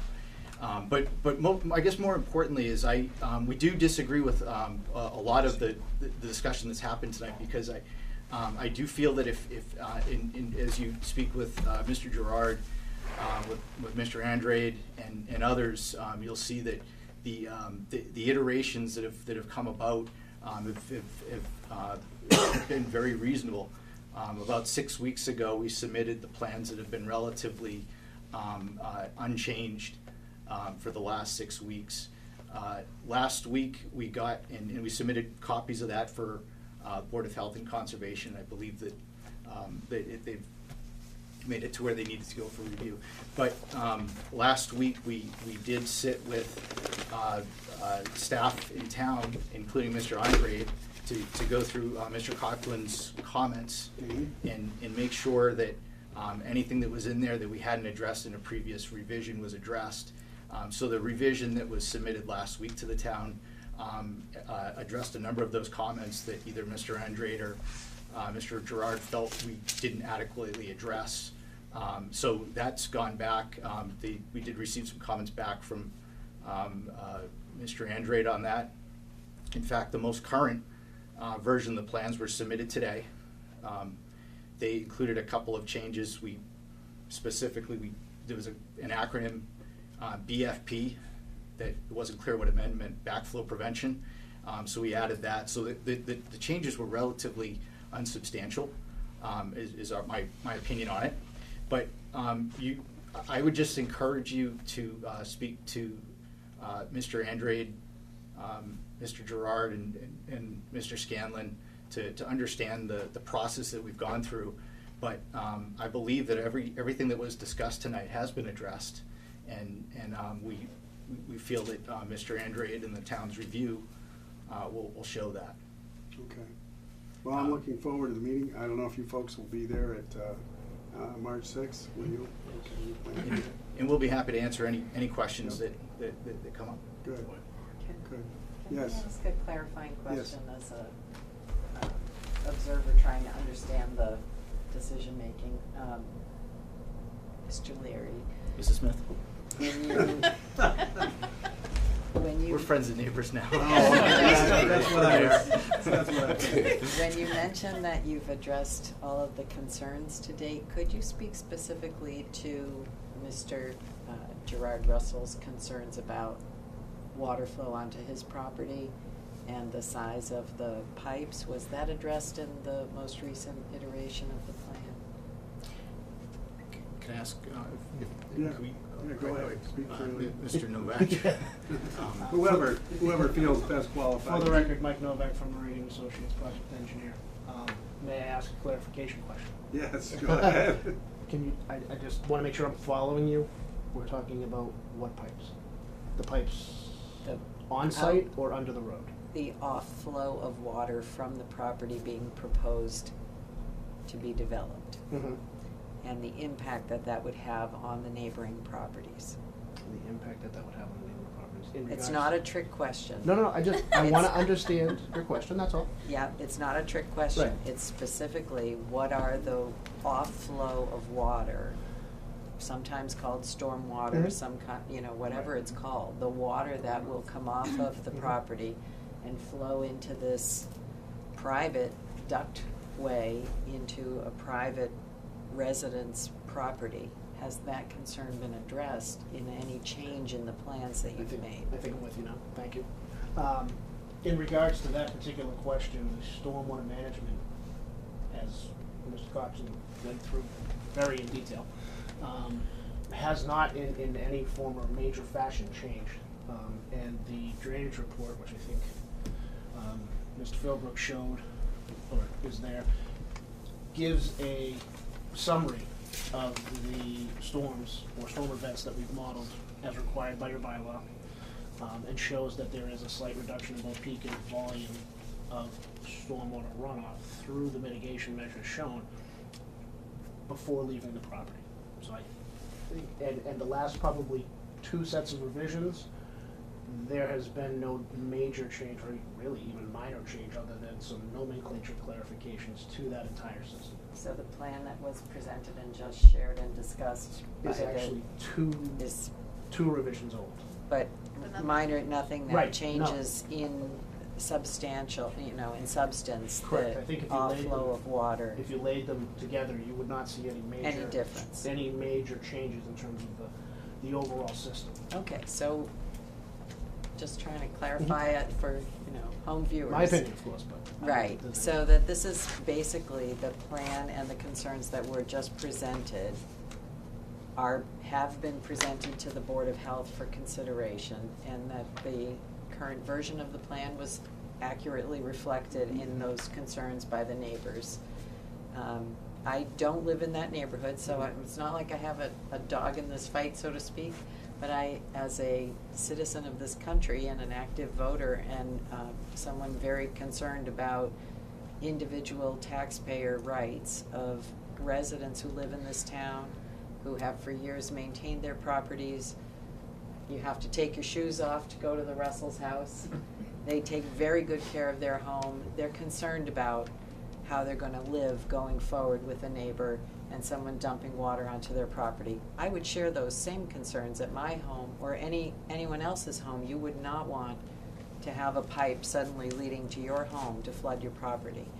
So I would ask that the consideration of the individual taxpayer in this town be taken seriously and be given due consideration by our elected representatives on the Board of Health, and the concerns that were expressed, please be considered. If I could just make a Yes. point of clarification. There is not a proposed pipe that directly outlets water onto Mr. Russell's property. I just wanna be clear with that. There is not a proposed pipe across the right-of-way that we are proposing to go onto Mr. Russell's property. I think we're talking about the culvert that exists now. Yes. Okay. Correct. I just wanna be clear that, is that, The color. yes, okay. Yes. I just wanna, The culvert that exists that will take the water from your project right, will, will not see an increase in water based on what I said. I think that's the point for That's the dispute, point. that Right, I and heard that's- presented, Well, correct. that's, Right.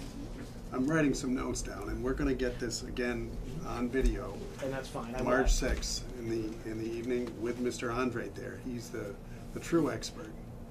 Mr. Chairman, Well, could I make? I'm sorry, we just learned Mr. Andre may not be He there will on not the be there. 6th. Yes. He will not So be there? That's it might correct. be a discussion you'd wanna have with him. We are trying to work with the planning department to figure out the best solution to that, All right, but we just found that out All right. yesterday or the day before. I'll still go last in week. front of the planning board. Yeah. I want the concerns. But that's new information to us Yep. as well. Yep. But I think if you'll go through the previous comment letters from Mr. Andre, you'll find that in regards to drainage and hydrology, we are in agreement that we are meeting the standards required by the town, him and I. Okay. It'd be nice to have him there, but it's not the be-all and end-all if he doesn't. Jim, can I take this copy with me when I go? I'll Sure, bring you it can in. take that plan and that copy with you. Oh. Homework. Okay. Mr. Chairman, can I yes. ask one more question? Yes. I'm just getting used to the rules here. So, all right. So am I. If it took me a minute. So, if the plan is a paper plan and it's just to freeze the zoning, it doesn't actually show any proposed structures or even the actual realistic amount of impervious surface that you might end up building.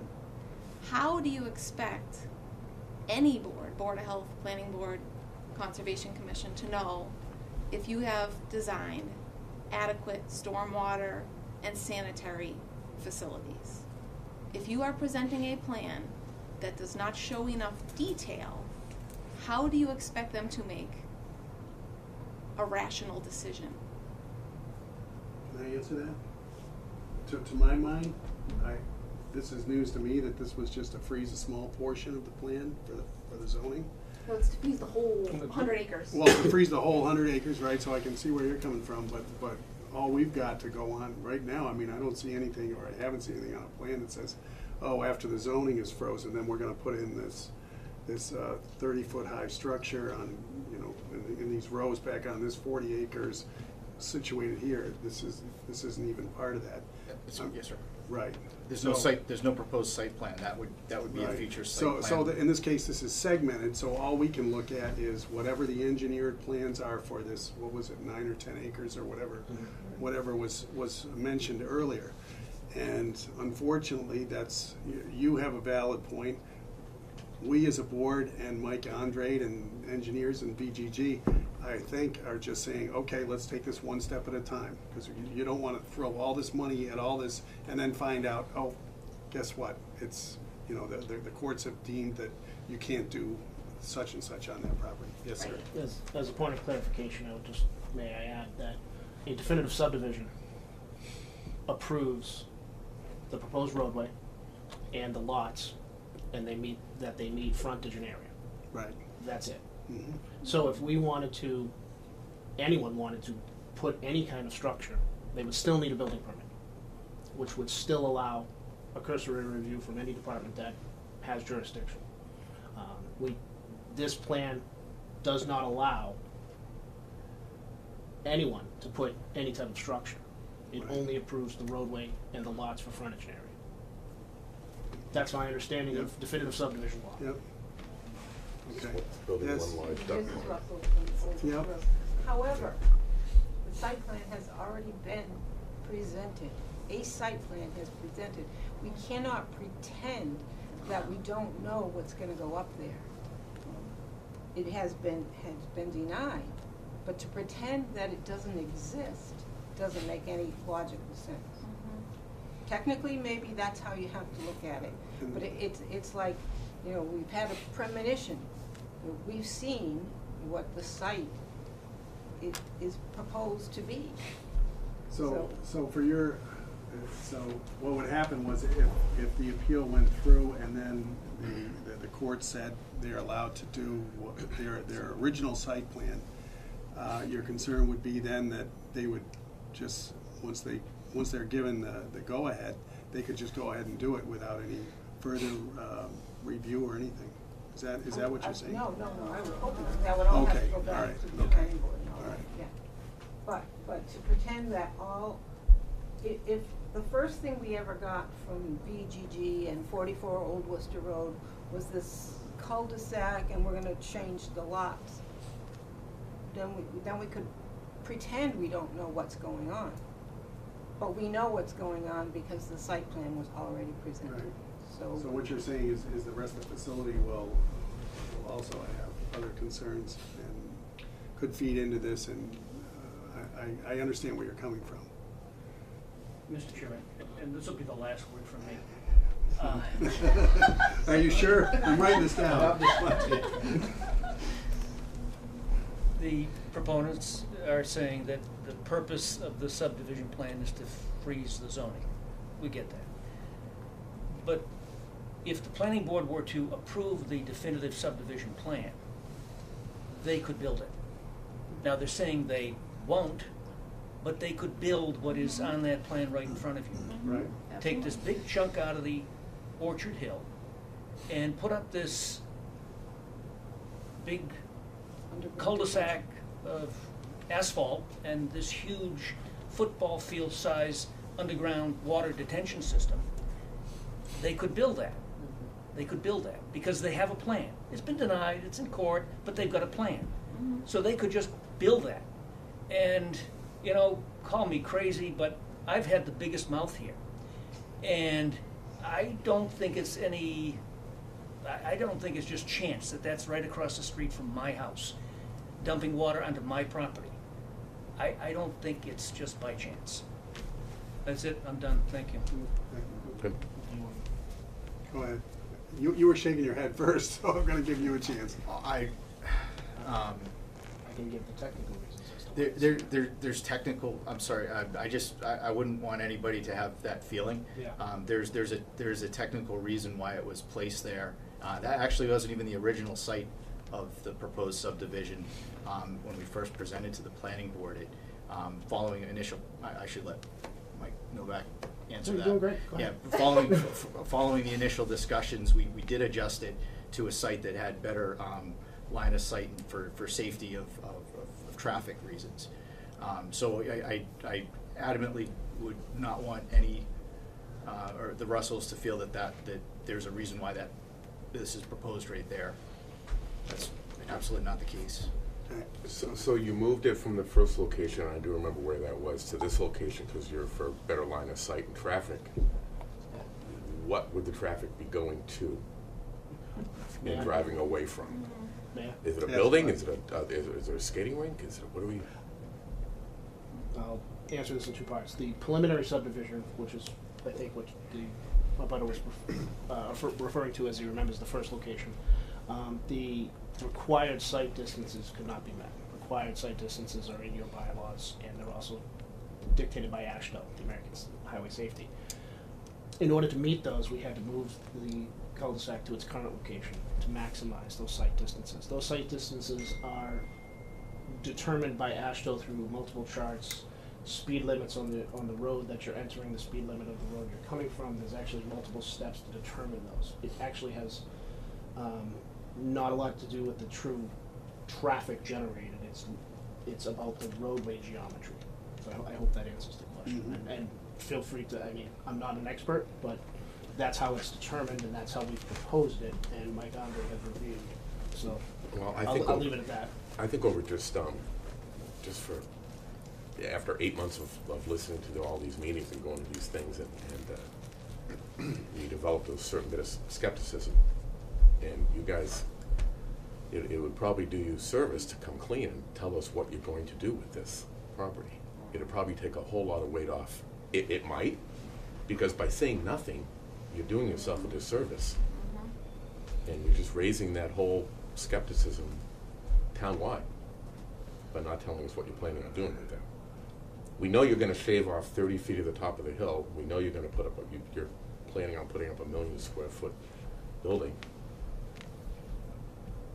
What's with, is this gonna be we know it's a non-residential site, that's all we know, which that even raises the skepticism level when you say it's a non-residential. We know it's not gonna be 2 houses like it was on the first set of plans.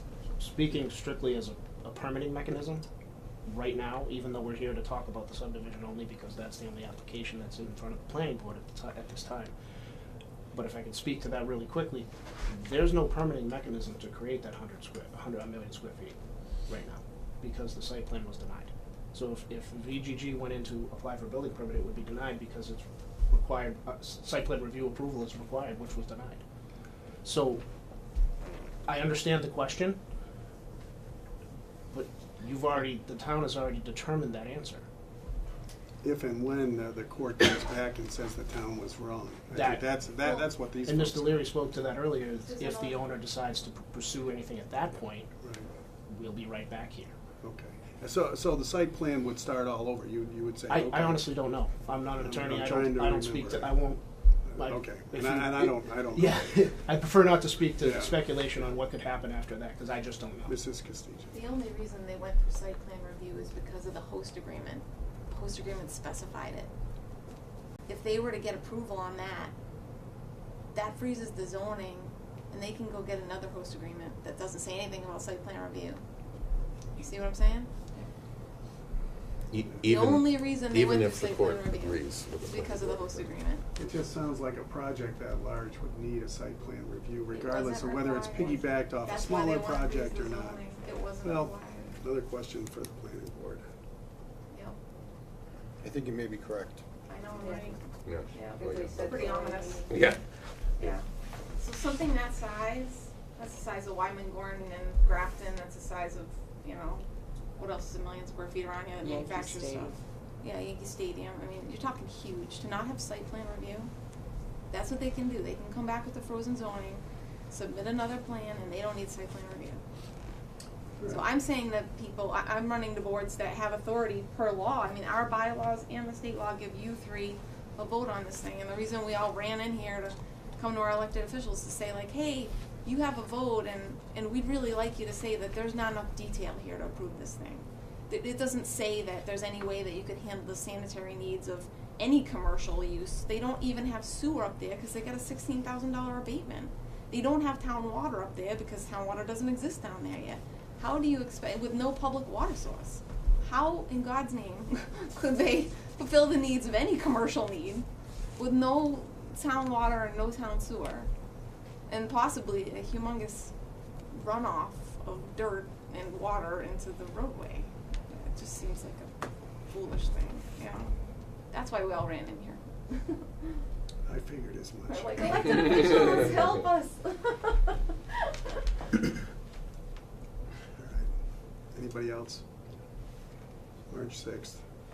Board members, Matt, Kathleen?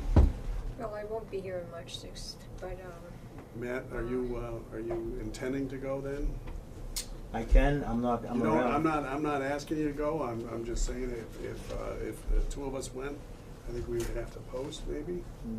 Yeah, you can attend the meeting as a As a- resident, but you couldn't go and talk on behalf as a Board of Health member. Couldn't vote. But I can. you can by yourself, yeah. By yourself, yes. I can by myself. All right. But you can't have a quorum. Nope, that's what I wanted to clarify So that. we could say, we could make a motion that we met with a number of people tonight, and this has brought up many questions that we're very concerned about, and we need to have them answered before we can make any approvals of any plans. Would that be all right with you, Matt? And along those lines, that's one of the reasons why I volunteered to go to the March 6th planning board meeting, to get the questions and concerns clarified from the residents who were at tonight's meeting. Jim? If I'm being honest, my meetings with Bill and stuff, I felt that this was a ruse for a stall, in my opinion, and I felt that way, and I asked him, how can you have this, there's no building, there's nothing, there's no infrastructure, what is going on with this? And that's why I wasn't happy. I met with Bill and said, what is their intent here? And I've even had some emails, but to me, I think, just my opinion, and it's I always go by it's not who it is, it's what it is, what they can plan on. And to me, I think what I see here today is what she just said, is something to keep the project moving forward in lieu of legal. And because to see a project like this, I review hundreds of them, and I'm looking at it saying, what is this? Because that's my job. You hire me as the health director, saying, I'm not sure what this is. So I met with Bill. He's like, it is what it is. So, and I met with Todd and Lang today. So that's just my opinion, personal opinion. But we have to go follow the process. That's all. Okay. So how would you know when the 45 days is up? Well, that's one of my questions. But Bill we would need- notify we need me to know that there's a when final the plan, 45 days starts. and we When have the 45 days days from this starts. point forward. Right. Right. Yes. Um, Yes. excuse me, from my research, the board should have received the initial plan. They should have received the preliminary subdivision plan from VGG. It should have come to you stamped through the town clerk. And, that's when this should have all started. We don't know if how many plans you have received, if this is the first plan you've received. But the bylaws say that the developer is supposed to submit its plans, the preliminary plan, and then come back and submit the definitive plan, which in this case would have been 8 plans ago, which doesn't look a lot like this one. Mr. Chairman, just to weigh in on it, as sitting on this board, I'm not taking sides, I'm just, my experience, this is not the first time something like this has come through the board. There's been other projects that has freed zoning, and the applicant has the right to go through their process to do that, and that's where they're at. So it's not speculation, whether it's correct, incorrect, the future says it, but based on what their rights are, they're following the process. And this is not the first time this board has seen a freeze in zoning. It's happened, so. Yes.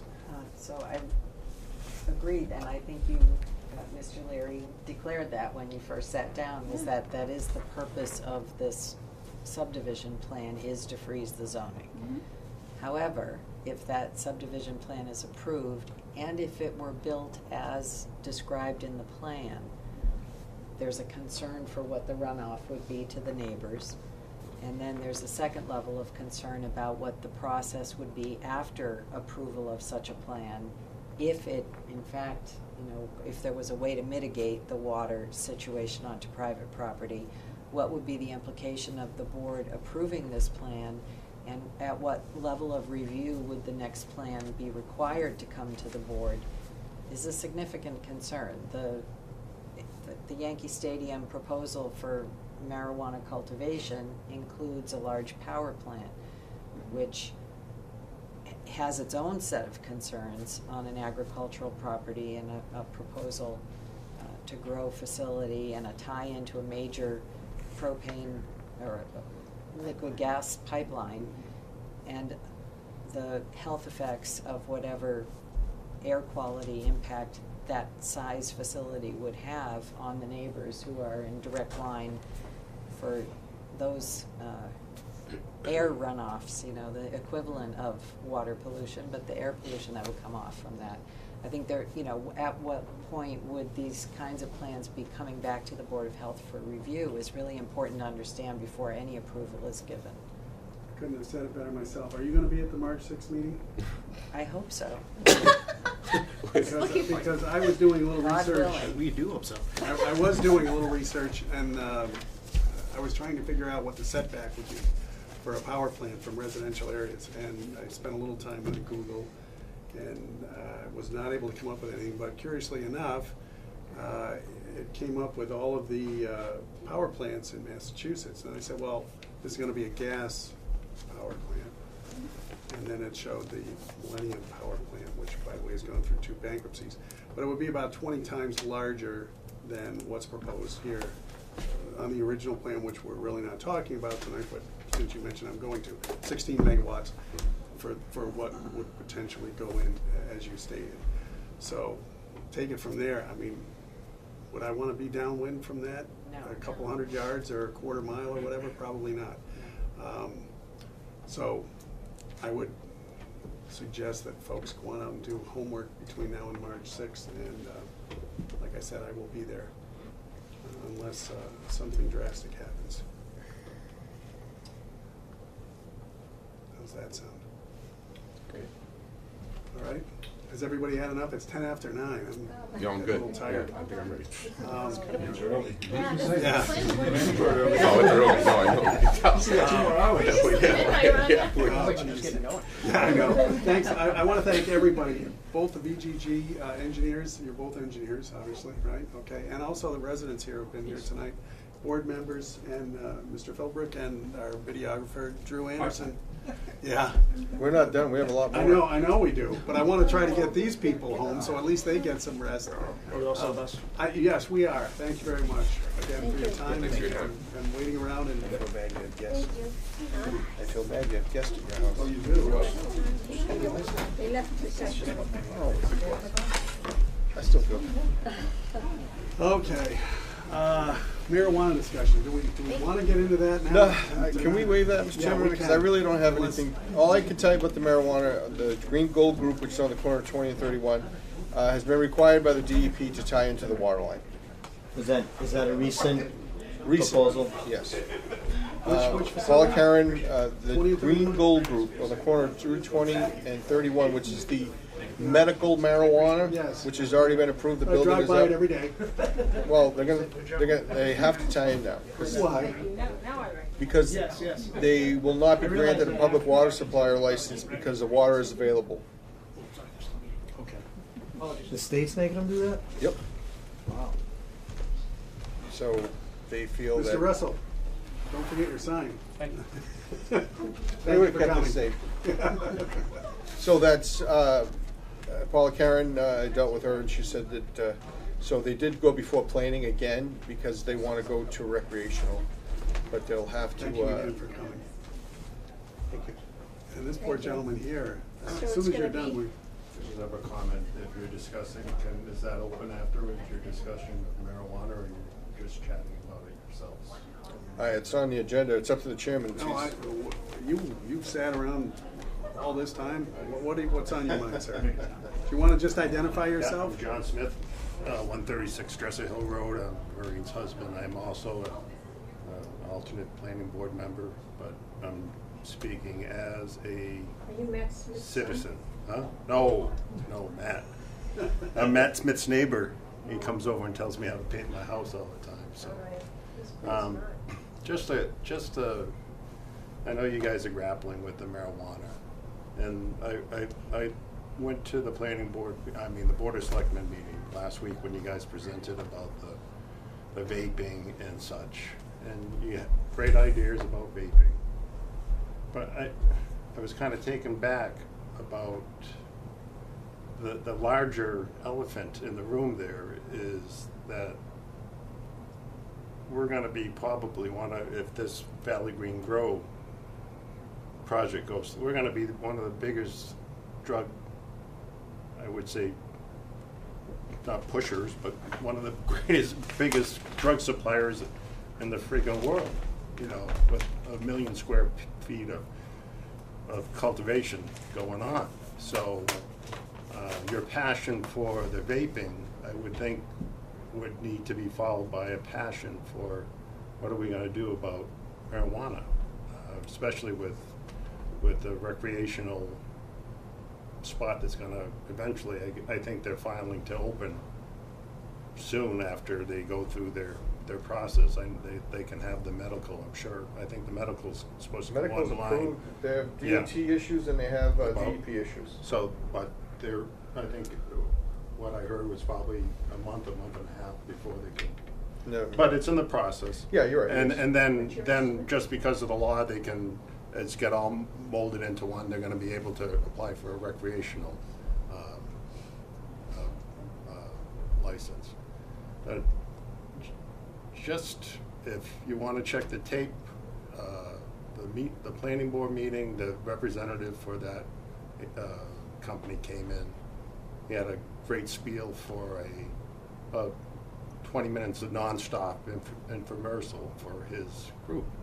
For BGG? No, for the Green Gold Group, his Green name Gold is James Group. McMahon. Yes, but at the very end of his statement, he said, our motto is low and slow. We don't want, low and slow is their motto. They don't want it. He said, we don't want anybody to come into our building and have a bad experience with marijuana. That doesn't do us well.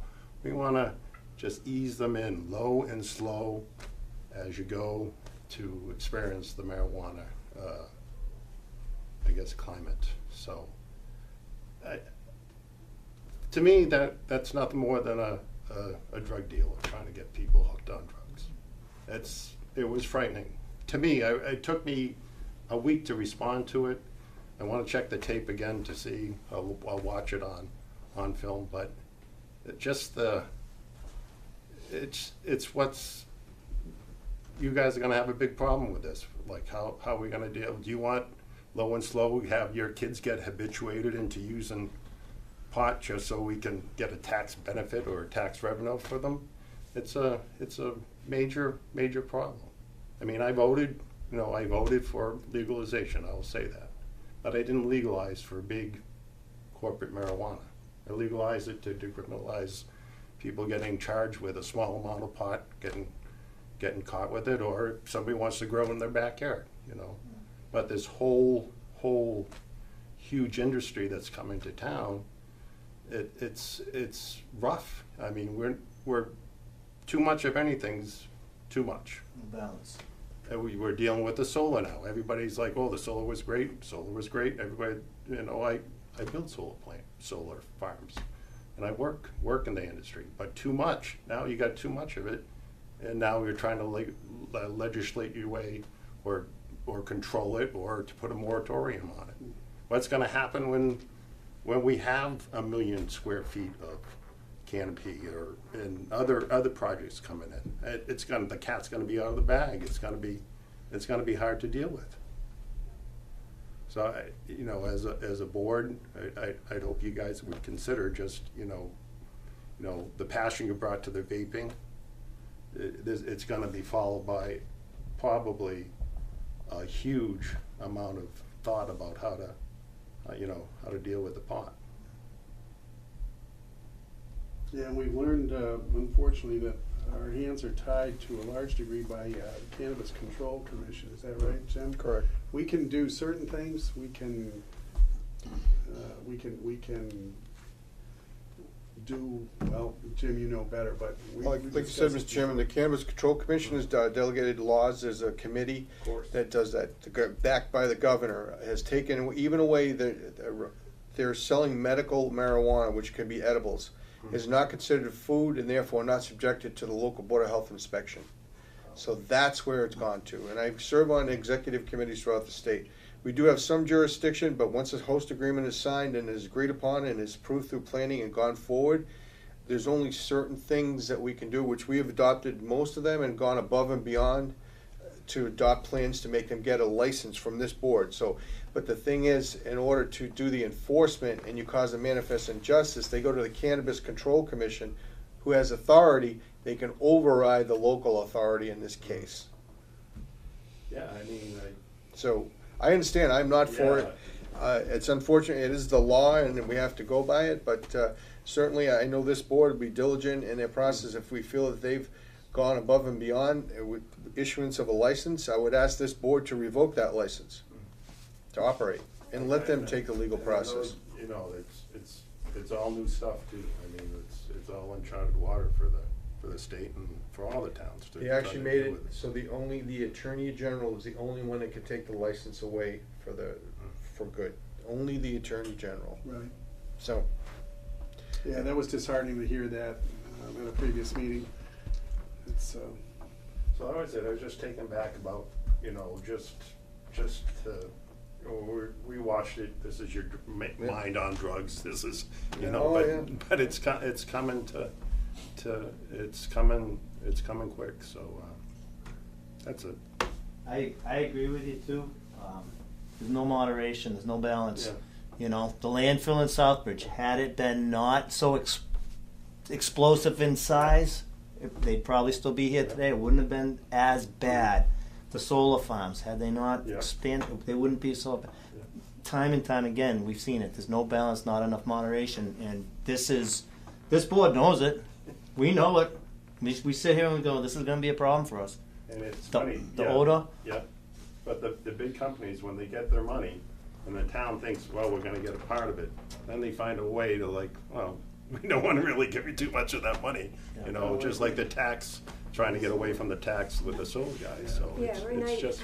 I just want to say that I am also very worried about it. But we have had discussions about money as opposed to health, and I think we all agree, the three of us anyway on this board, that our concern is not money, because that's the FinCom and the selectmen and other. Our concern is simply the health. So we can put blinders on, in a sense, when it comes to money, whether we want to or not. But because that's why we're elected, because we're just concerned with health. So but again, we're constrained by what we can do. So if you have any ideas. I have, I was thinking, I was just like, this whole process is, it's challenging. It's a great learning experience for civil government, right? Yes. John, you helped build our landfill, right? I did, yes. John worked for the Really? company that built There's Flint a Road project landfill. manager on it, so. Excellent job. We're still to this day very satisfied with that. It's been in compliance, and it was a good job. How's the erosion up there? I haven't walked it. Not terrible at all. Nope. A little bit of scalping issues from the mowing. That's all we've seen in the 3 years I've been on the It's board. been good, and that was a slightly challenging one. And The kid that made those swales with that excavator, he was, on a 2-to-1 slope, and he was he That's was scary. very talented. We lost him to a big company. you did. That's what happens. Bigger than you guys? Yeah, and bigger than us, yeah. But I thank you for your Thank time. you. All right, I'll let thank you you. guys go home. Thanks, guys. All right, marijuana, we're done. Can we say we're done now with that? It's almost I 9:30. wish we never had to talk about it, but. Me too. Jim, department head reports. Well, everyone has a folder, and as you know that Jamie's been filling in temporarily with the loss of Jim Malley. As you directed me to follow the process, I posted it, and we do have 2 qualified applicants to bring forward. You can see one at the bottom that didn't file on time and is not, but I felt I would put that in there because we need to keep these for record retention. So the folders have to come back, so I can put them in the application for this. So if you could review these, take a look at them, and you need to schedule interviews for the next meeting, Mr. Chairman, Okay. if you choose to do so. As long as. Because spring is coming up, Right. and if we're not prepared, It's time. right, we're gonna be a lot of angry people coming to meetings. Take these home with us and then Sure, bring them back? sure. Are the applicants aware that they would be required to come before the board Yes. for interviews? Yes, All right. Okay. and that would be an open session, Mr. Chairman. Open as in how? Just as part of it. Yeah. So anybody from the public could show as well. Yes. This is not executive session. Right. Agreed. All right, so What is on it? March 19th is what we determined would be our next meeting. You will not be gone. I believe, I have to check the dates, Mr. Chairman, I don't think I'll be here, I'm leaving, I start on the 18th, 19th, 20, and 21, I come back on the 22nd of March. Well, that's February date I'm looking at, so let me look at the dates, and Okay. I'll call you tomorrow. All right, because Kathleen is not gonna be available for March 12th. I'm available anytime in March, doesn't matter, and I think Matt said you were also available any of those weeks. But sooner rather than later, I think, because not only that, but everything else that's going on, Yep. and BGG. We have a lot, Yeah. and just for clarification on that, I receive a lot of plans, Mr. Chairman, and the norm, unless you wanna change it, is that I review the plans, I go to the appropriate people, allow the town's engineer that's hired, to go through the process and report back. Nothing is arbitrarily thrown aside, and I could bring you 10 plans a week, most of them are solar. I agree. And if you wanna start reviewing, I know this is probably a special case because of Right. the size and Yep. complexity, but I've been on top of it. And I met with Todd for quite a long time today, and I looked at it and said, you can see what it's about, but like Matt said, it's not who it is, what it is, and we've had things like this come before the board in the past to lock these up, and whether they can comply or not is really up to the engineer that's hired, and I know there may be health concerns that they may be worried about, but this is a design, this is what you call best practices. Right. Yep. So, and I can understand, I wouldn't want that conglomeration across from me, and I can feel for them, but you have to look at it as, can they comply or not? But I don't take it lightly, and I've met with Todd several times, I met with Bill. I go to as many meetings as possible to sit down about this, so nothing is where you'd be left in the dark, but certainly if you see a project like this you want to review, I don't have a final plan, and when I meet with Bill, it seems like they're always doing revisions. That's why I brought up the dates. And you know, and for us to have 45 days, well, if you're doing a revision, then there needs to be a plan sent to the Board of Health. And I think in some cases, I've even emailed, I can show you, where are the plans for the board so I can review to give comment. Right. And I know I did send a comment from the board in the last time, but I think when they mentioned that it's the Board of Health's authority, I work under the authority of the Board of Health to do these things for you. And I think it's my duty, and I think that's where they get crossed, and I didn't mean to interrupt her.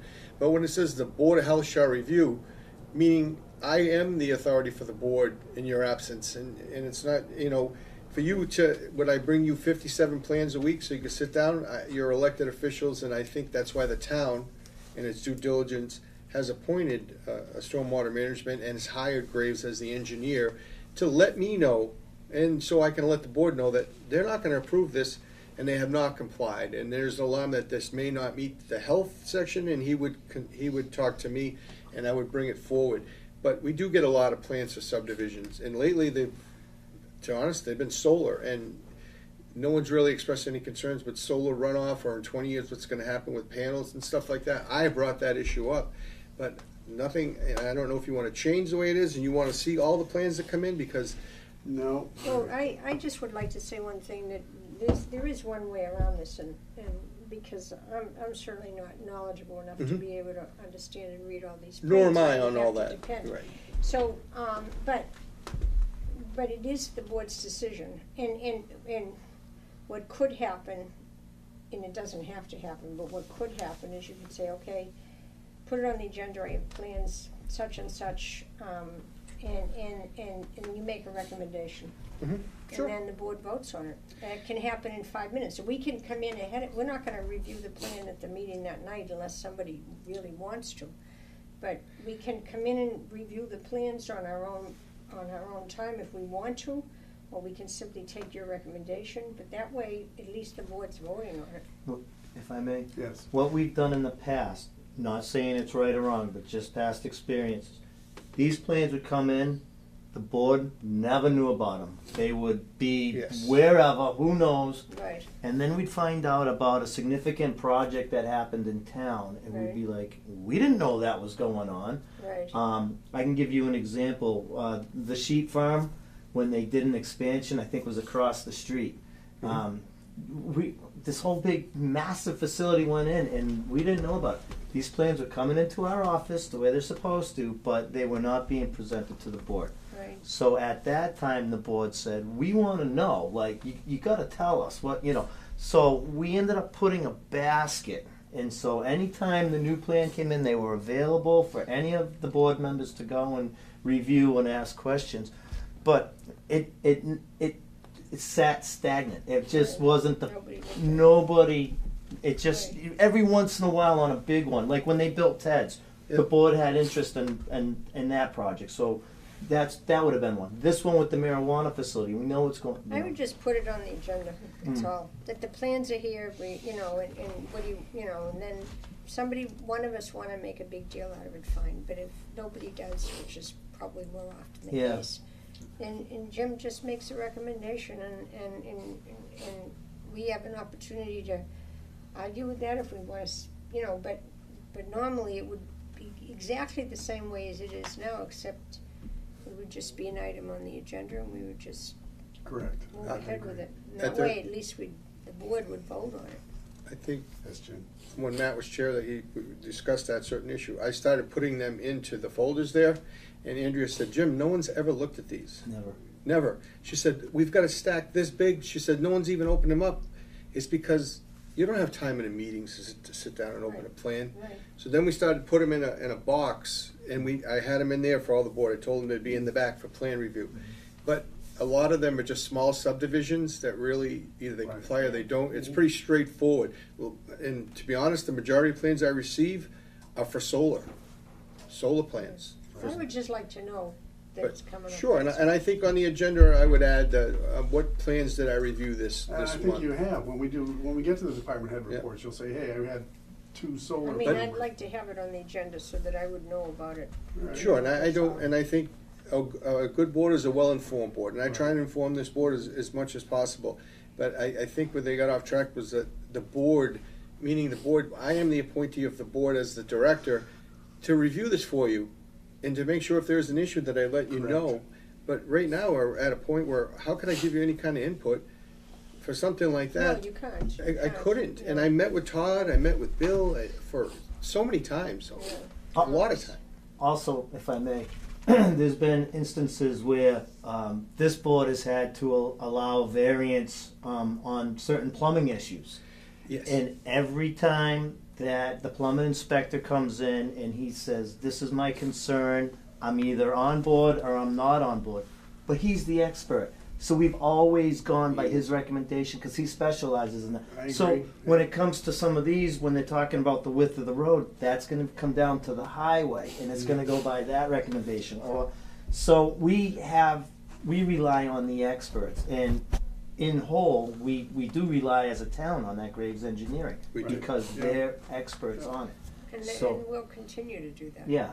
But the people, these people are right, it still is a board vote, and that we should honor. I think the board should comment, as we did the last time, that there's a comment that, that if they're gonna do that, we'd expect 0 emissions, because they said best practices, which was finally, they said, and it was denied. But I don't want you to think that I don't give input to the planning board. I went with the planning board to visit the site. I mean, Did you want me to bring that up when I'm there? for, 0 emissions?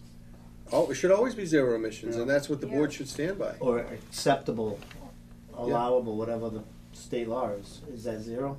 Are we talking It's on the 0. discharge from the water? No, discharge from, say they wanted to build a marijuana facility. Oh, I think yeah, we yeah, stood okay. by that. But I don't want you to think that I took this, I have no vested interest in this. I'm not, I don't live on Old Worcester Road, and I feel for the residents, but you have to kind of stay in your lane and think it's not who it is, it's what it is, because we get plan after plan after plan. And that's why we rely so heavily on Todd for stormwater management and stormwater runoff and into the lakes and rivers to make sure, Charlton, and to make sure that Graves Engineering gives a good review to the planning board, because that's where it all starts. Because, in other words, every single board would have to have an engineer review it. Yeah, So you're right.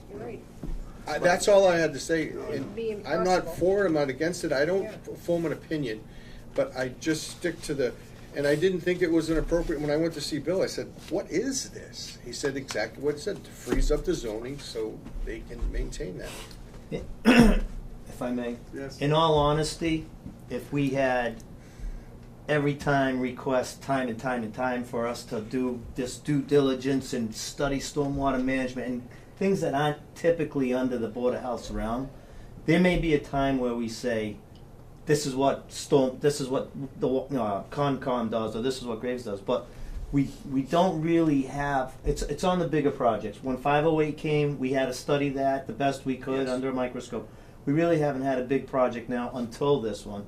Sure. I personally believe that we do have, as a board, I feel as though we should go above and beyond, if you will, and point out these concerns Yeah. to planning board. That's why I want to go. Right or wrong, say, listen, I don't know if this is good or bad, but these people are concerned about it. What do you think? Yeah, I You mean, know. they came and they sat here for 2 hours, and they've obviously got some real concerns. They're passionate, Yeah. and I have to Yeah. respect that. They Yeah. are, but And I just want to get it on record that the Board of Health is concerned, that And they they're have they're concerns. very frightened, you know? Yeah, And to the point where they think there's a conspiracy, which I do not believe there is. But I can see how they would get to that point. Yeah. Because they're not being dealt with in a completely open way. So they naturally, people that are frightened start to say, oh, there's a conspiracy here. there's no conspiracy, but they could be dealt with more openly. If anyone calls me to ask me questions, I sit down with them in a professional manner. I don't diss anyone for anything, but they have not called me to ask me any questions from Ollister Road. They had no complaints about you, Jim. No, so- but I just want them to know that I don't view it as it's an automatic on this plan. I was concerned with this plan, and I kept meeting with people. They kept telling me revise. If you can see on here, when you look at it, Mr. Chairman, there's like 3 revisions, but 1 set of plans. So where was the other 2 plans they were supposed to send to me before the 3rd revision? And what were those revisions? And what- Even if yeah. they were minor, just write it up. Hey, But if you we- read this, it's not written in layman's terms. For I know, and the calculations alone, I know. Or- Well, when Mr. Kochling was talking to us, I'm like, okay, you know, the best I could get out of what he said as far as the drainage was, you got a 12-inch pipe going to a 6-inch pipe, but I'm thinking, Well, it's the like health, putting. the health thing that he sent us, I read it over 4 times. It's so incredibly technical, and I don't think it relates at all. It just, I was It rambled a completely little. lost. I kept reading it, and it made no sense to me. Well, that's why I want to go to Because the it was so- planning so board. tech- I want technical. them, and I want the experts, and I want Bill Scanlon. Yep, and Mr. Chairman, I serve at the will of the board. I understand my cause here, but I have tons and tons of things that I have to take care of during every single day, and I did not just throw this on the table and forget about it. No, but I know I'm dealing with Yep. many things right now. And that's why I kept bringing it up, 45 days, where are we? Has it begun? As far as I'm concerned, 45 days should not start until Doesn't start. they have a final site plan, or whatever plan you wanna call it, and the planning board I think says, that should be we're good with emphasized. this now. And it's And to it should us, be- and we yeah. sign off on it And this then they date. should say, oh, and by the way, your 45 days begins now, and they should have a letter that comes in here, it's stamped, Yep. and then we are now on record, hey, you're 45 days, and of course, Yep. Concom, Water Sewer, Highway Department, and everybody else, hey, review these plans, you got questions, let's get it resolved now. Right, and we try and work as a team here. Todd's part of the team, Yep. Bill Scanlon's part of the team, the board, Jerry, and you're all trying to come to a consensus, but it starts with the planning board and that process. And I met with a couple one of the planning board. We have a planning board member on the marijuana committee now, because we want input from everybody to make sure we're doing the right job. Yep, and we're all here for the residents, and in our case, the health of the residents. Right. All right, can we get back to the 2 applicants for Title V, if that's all right?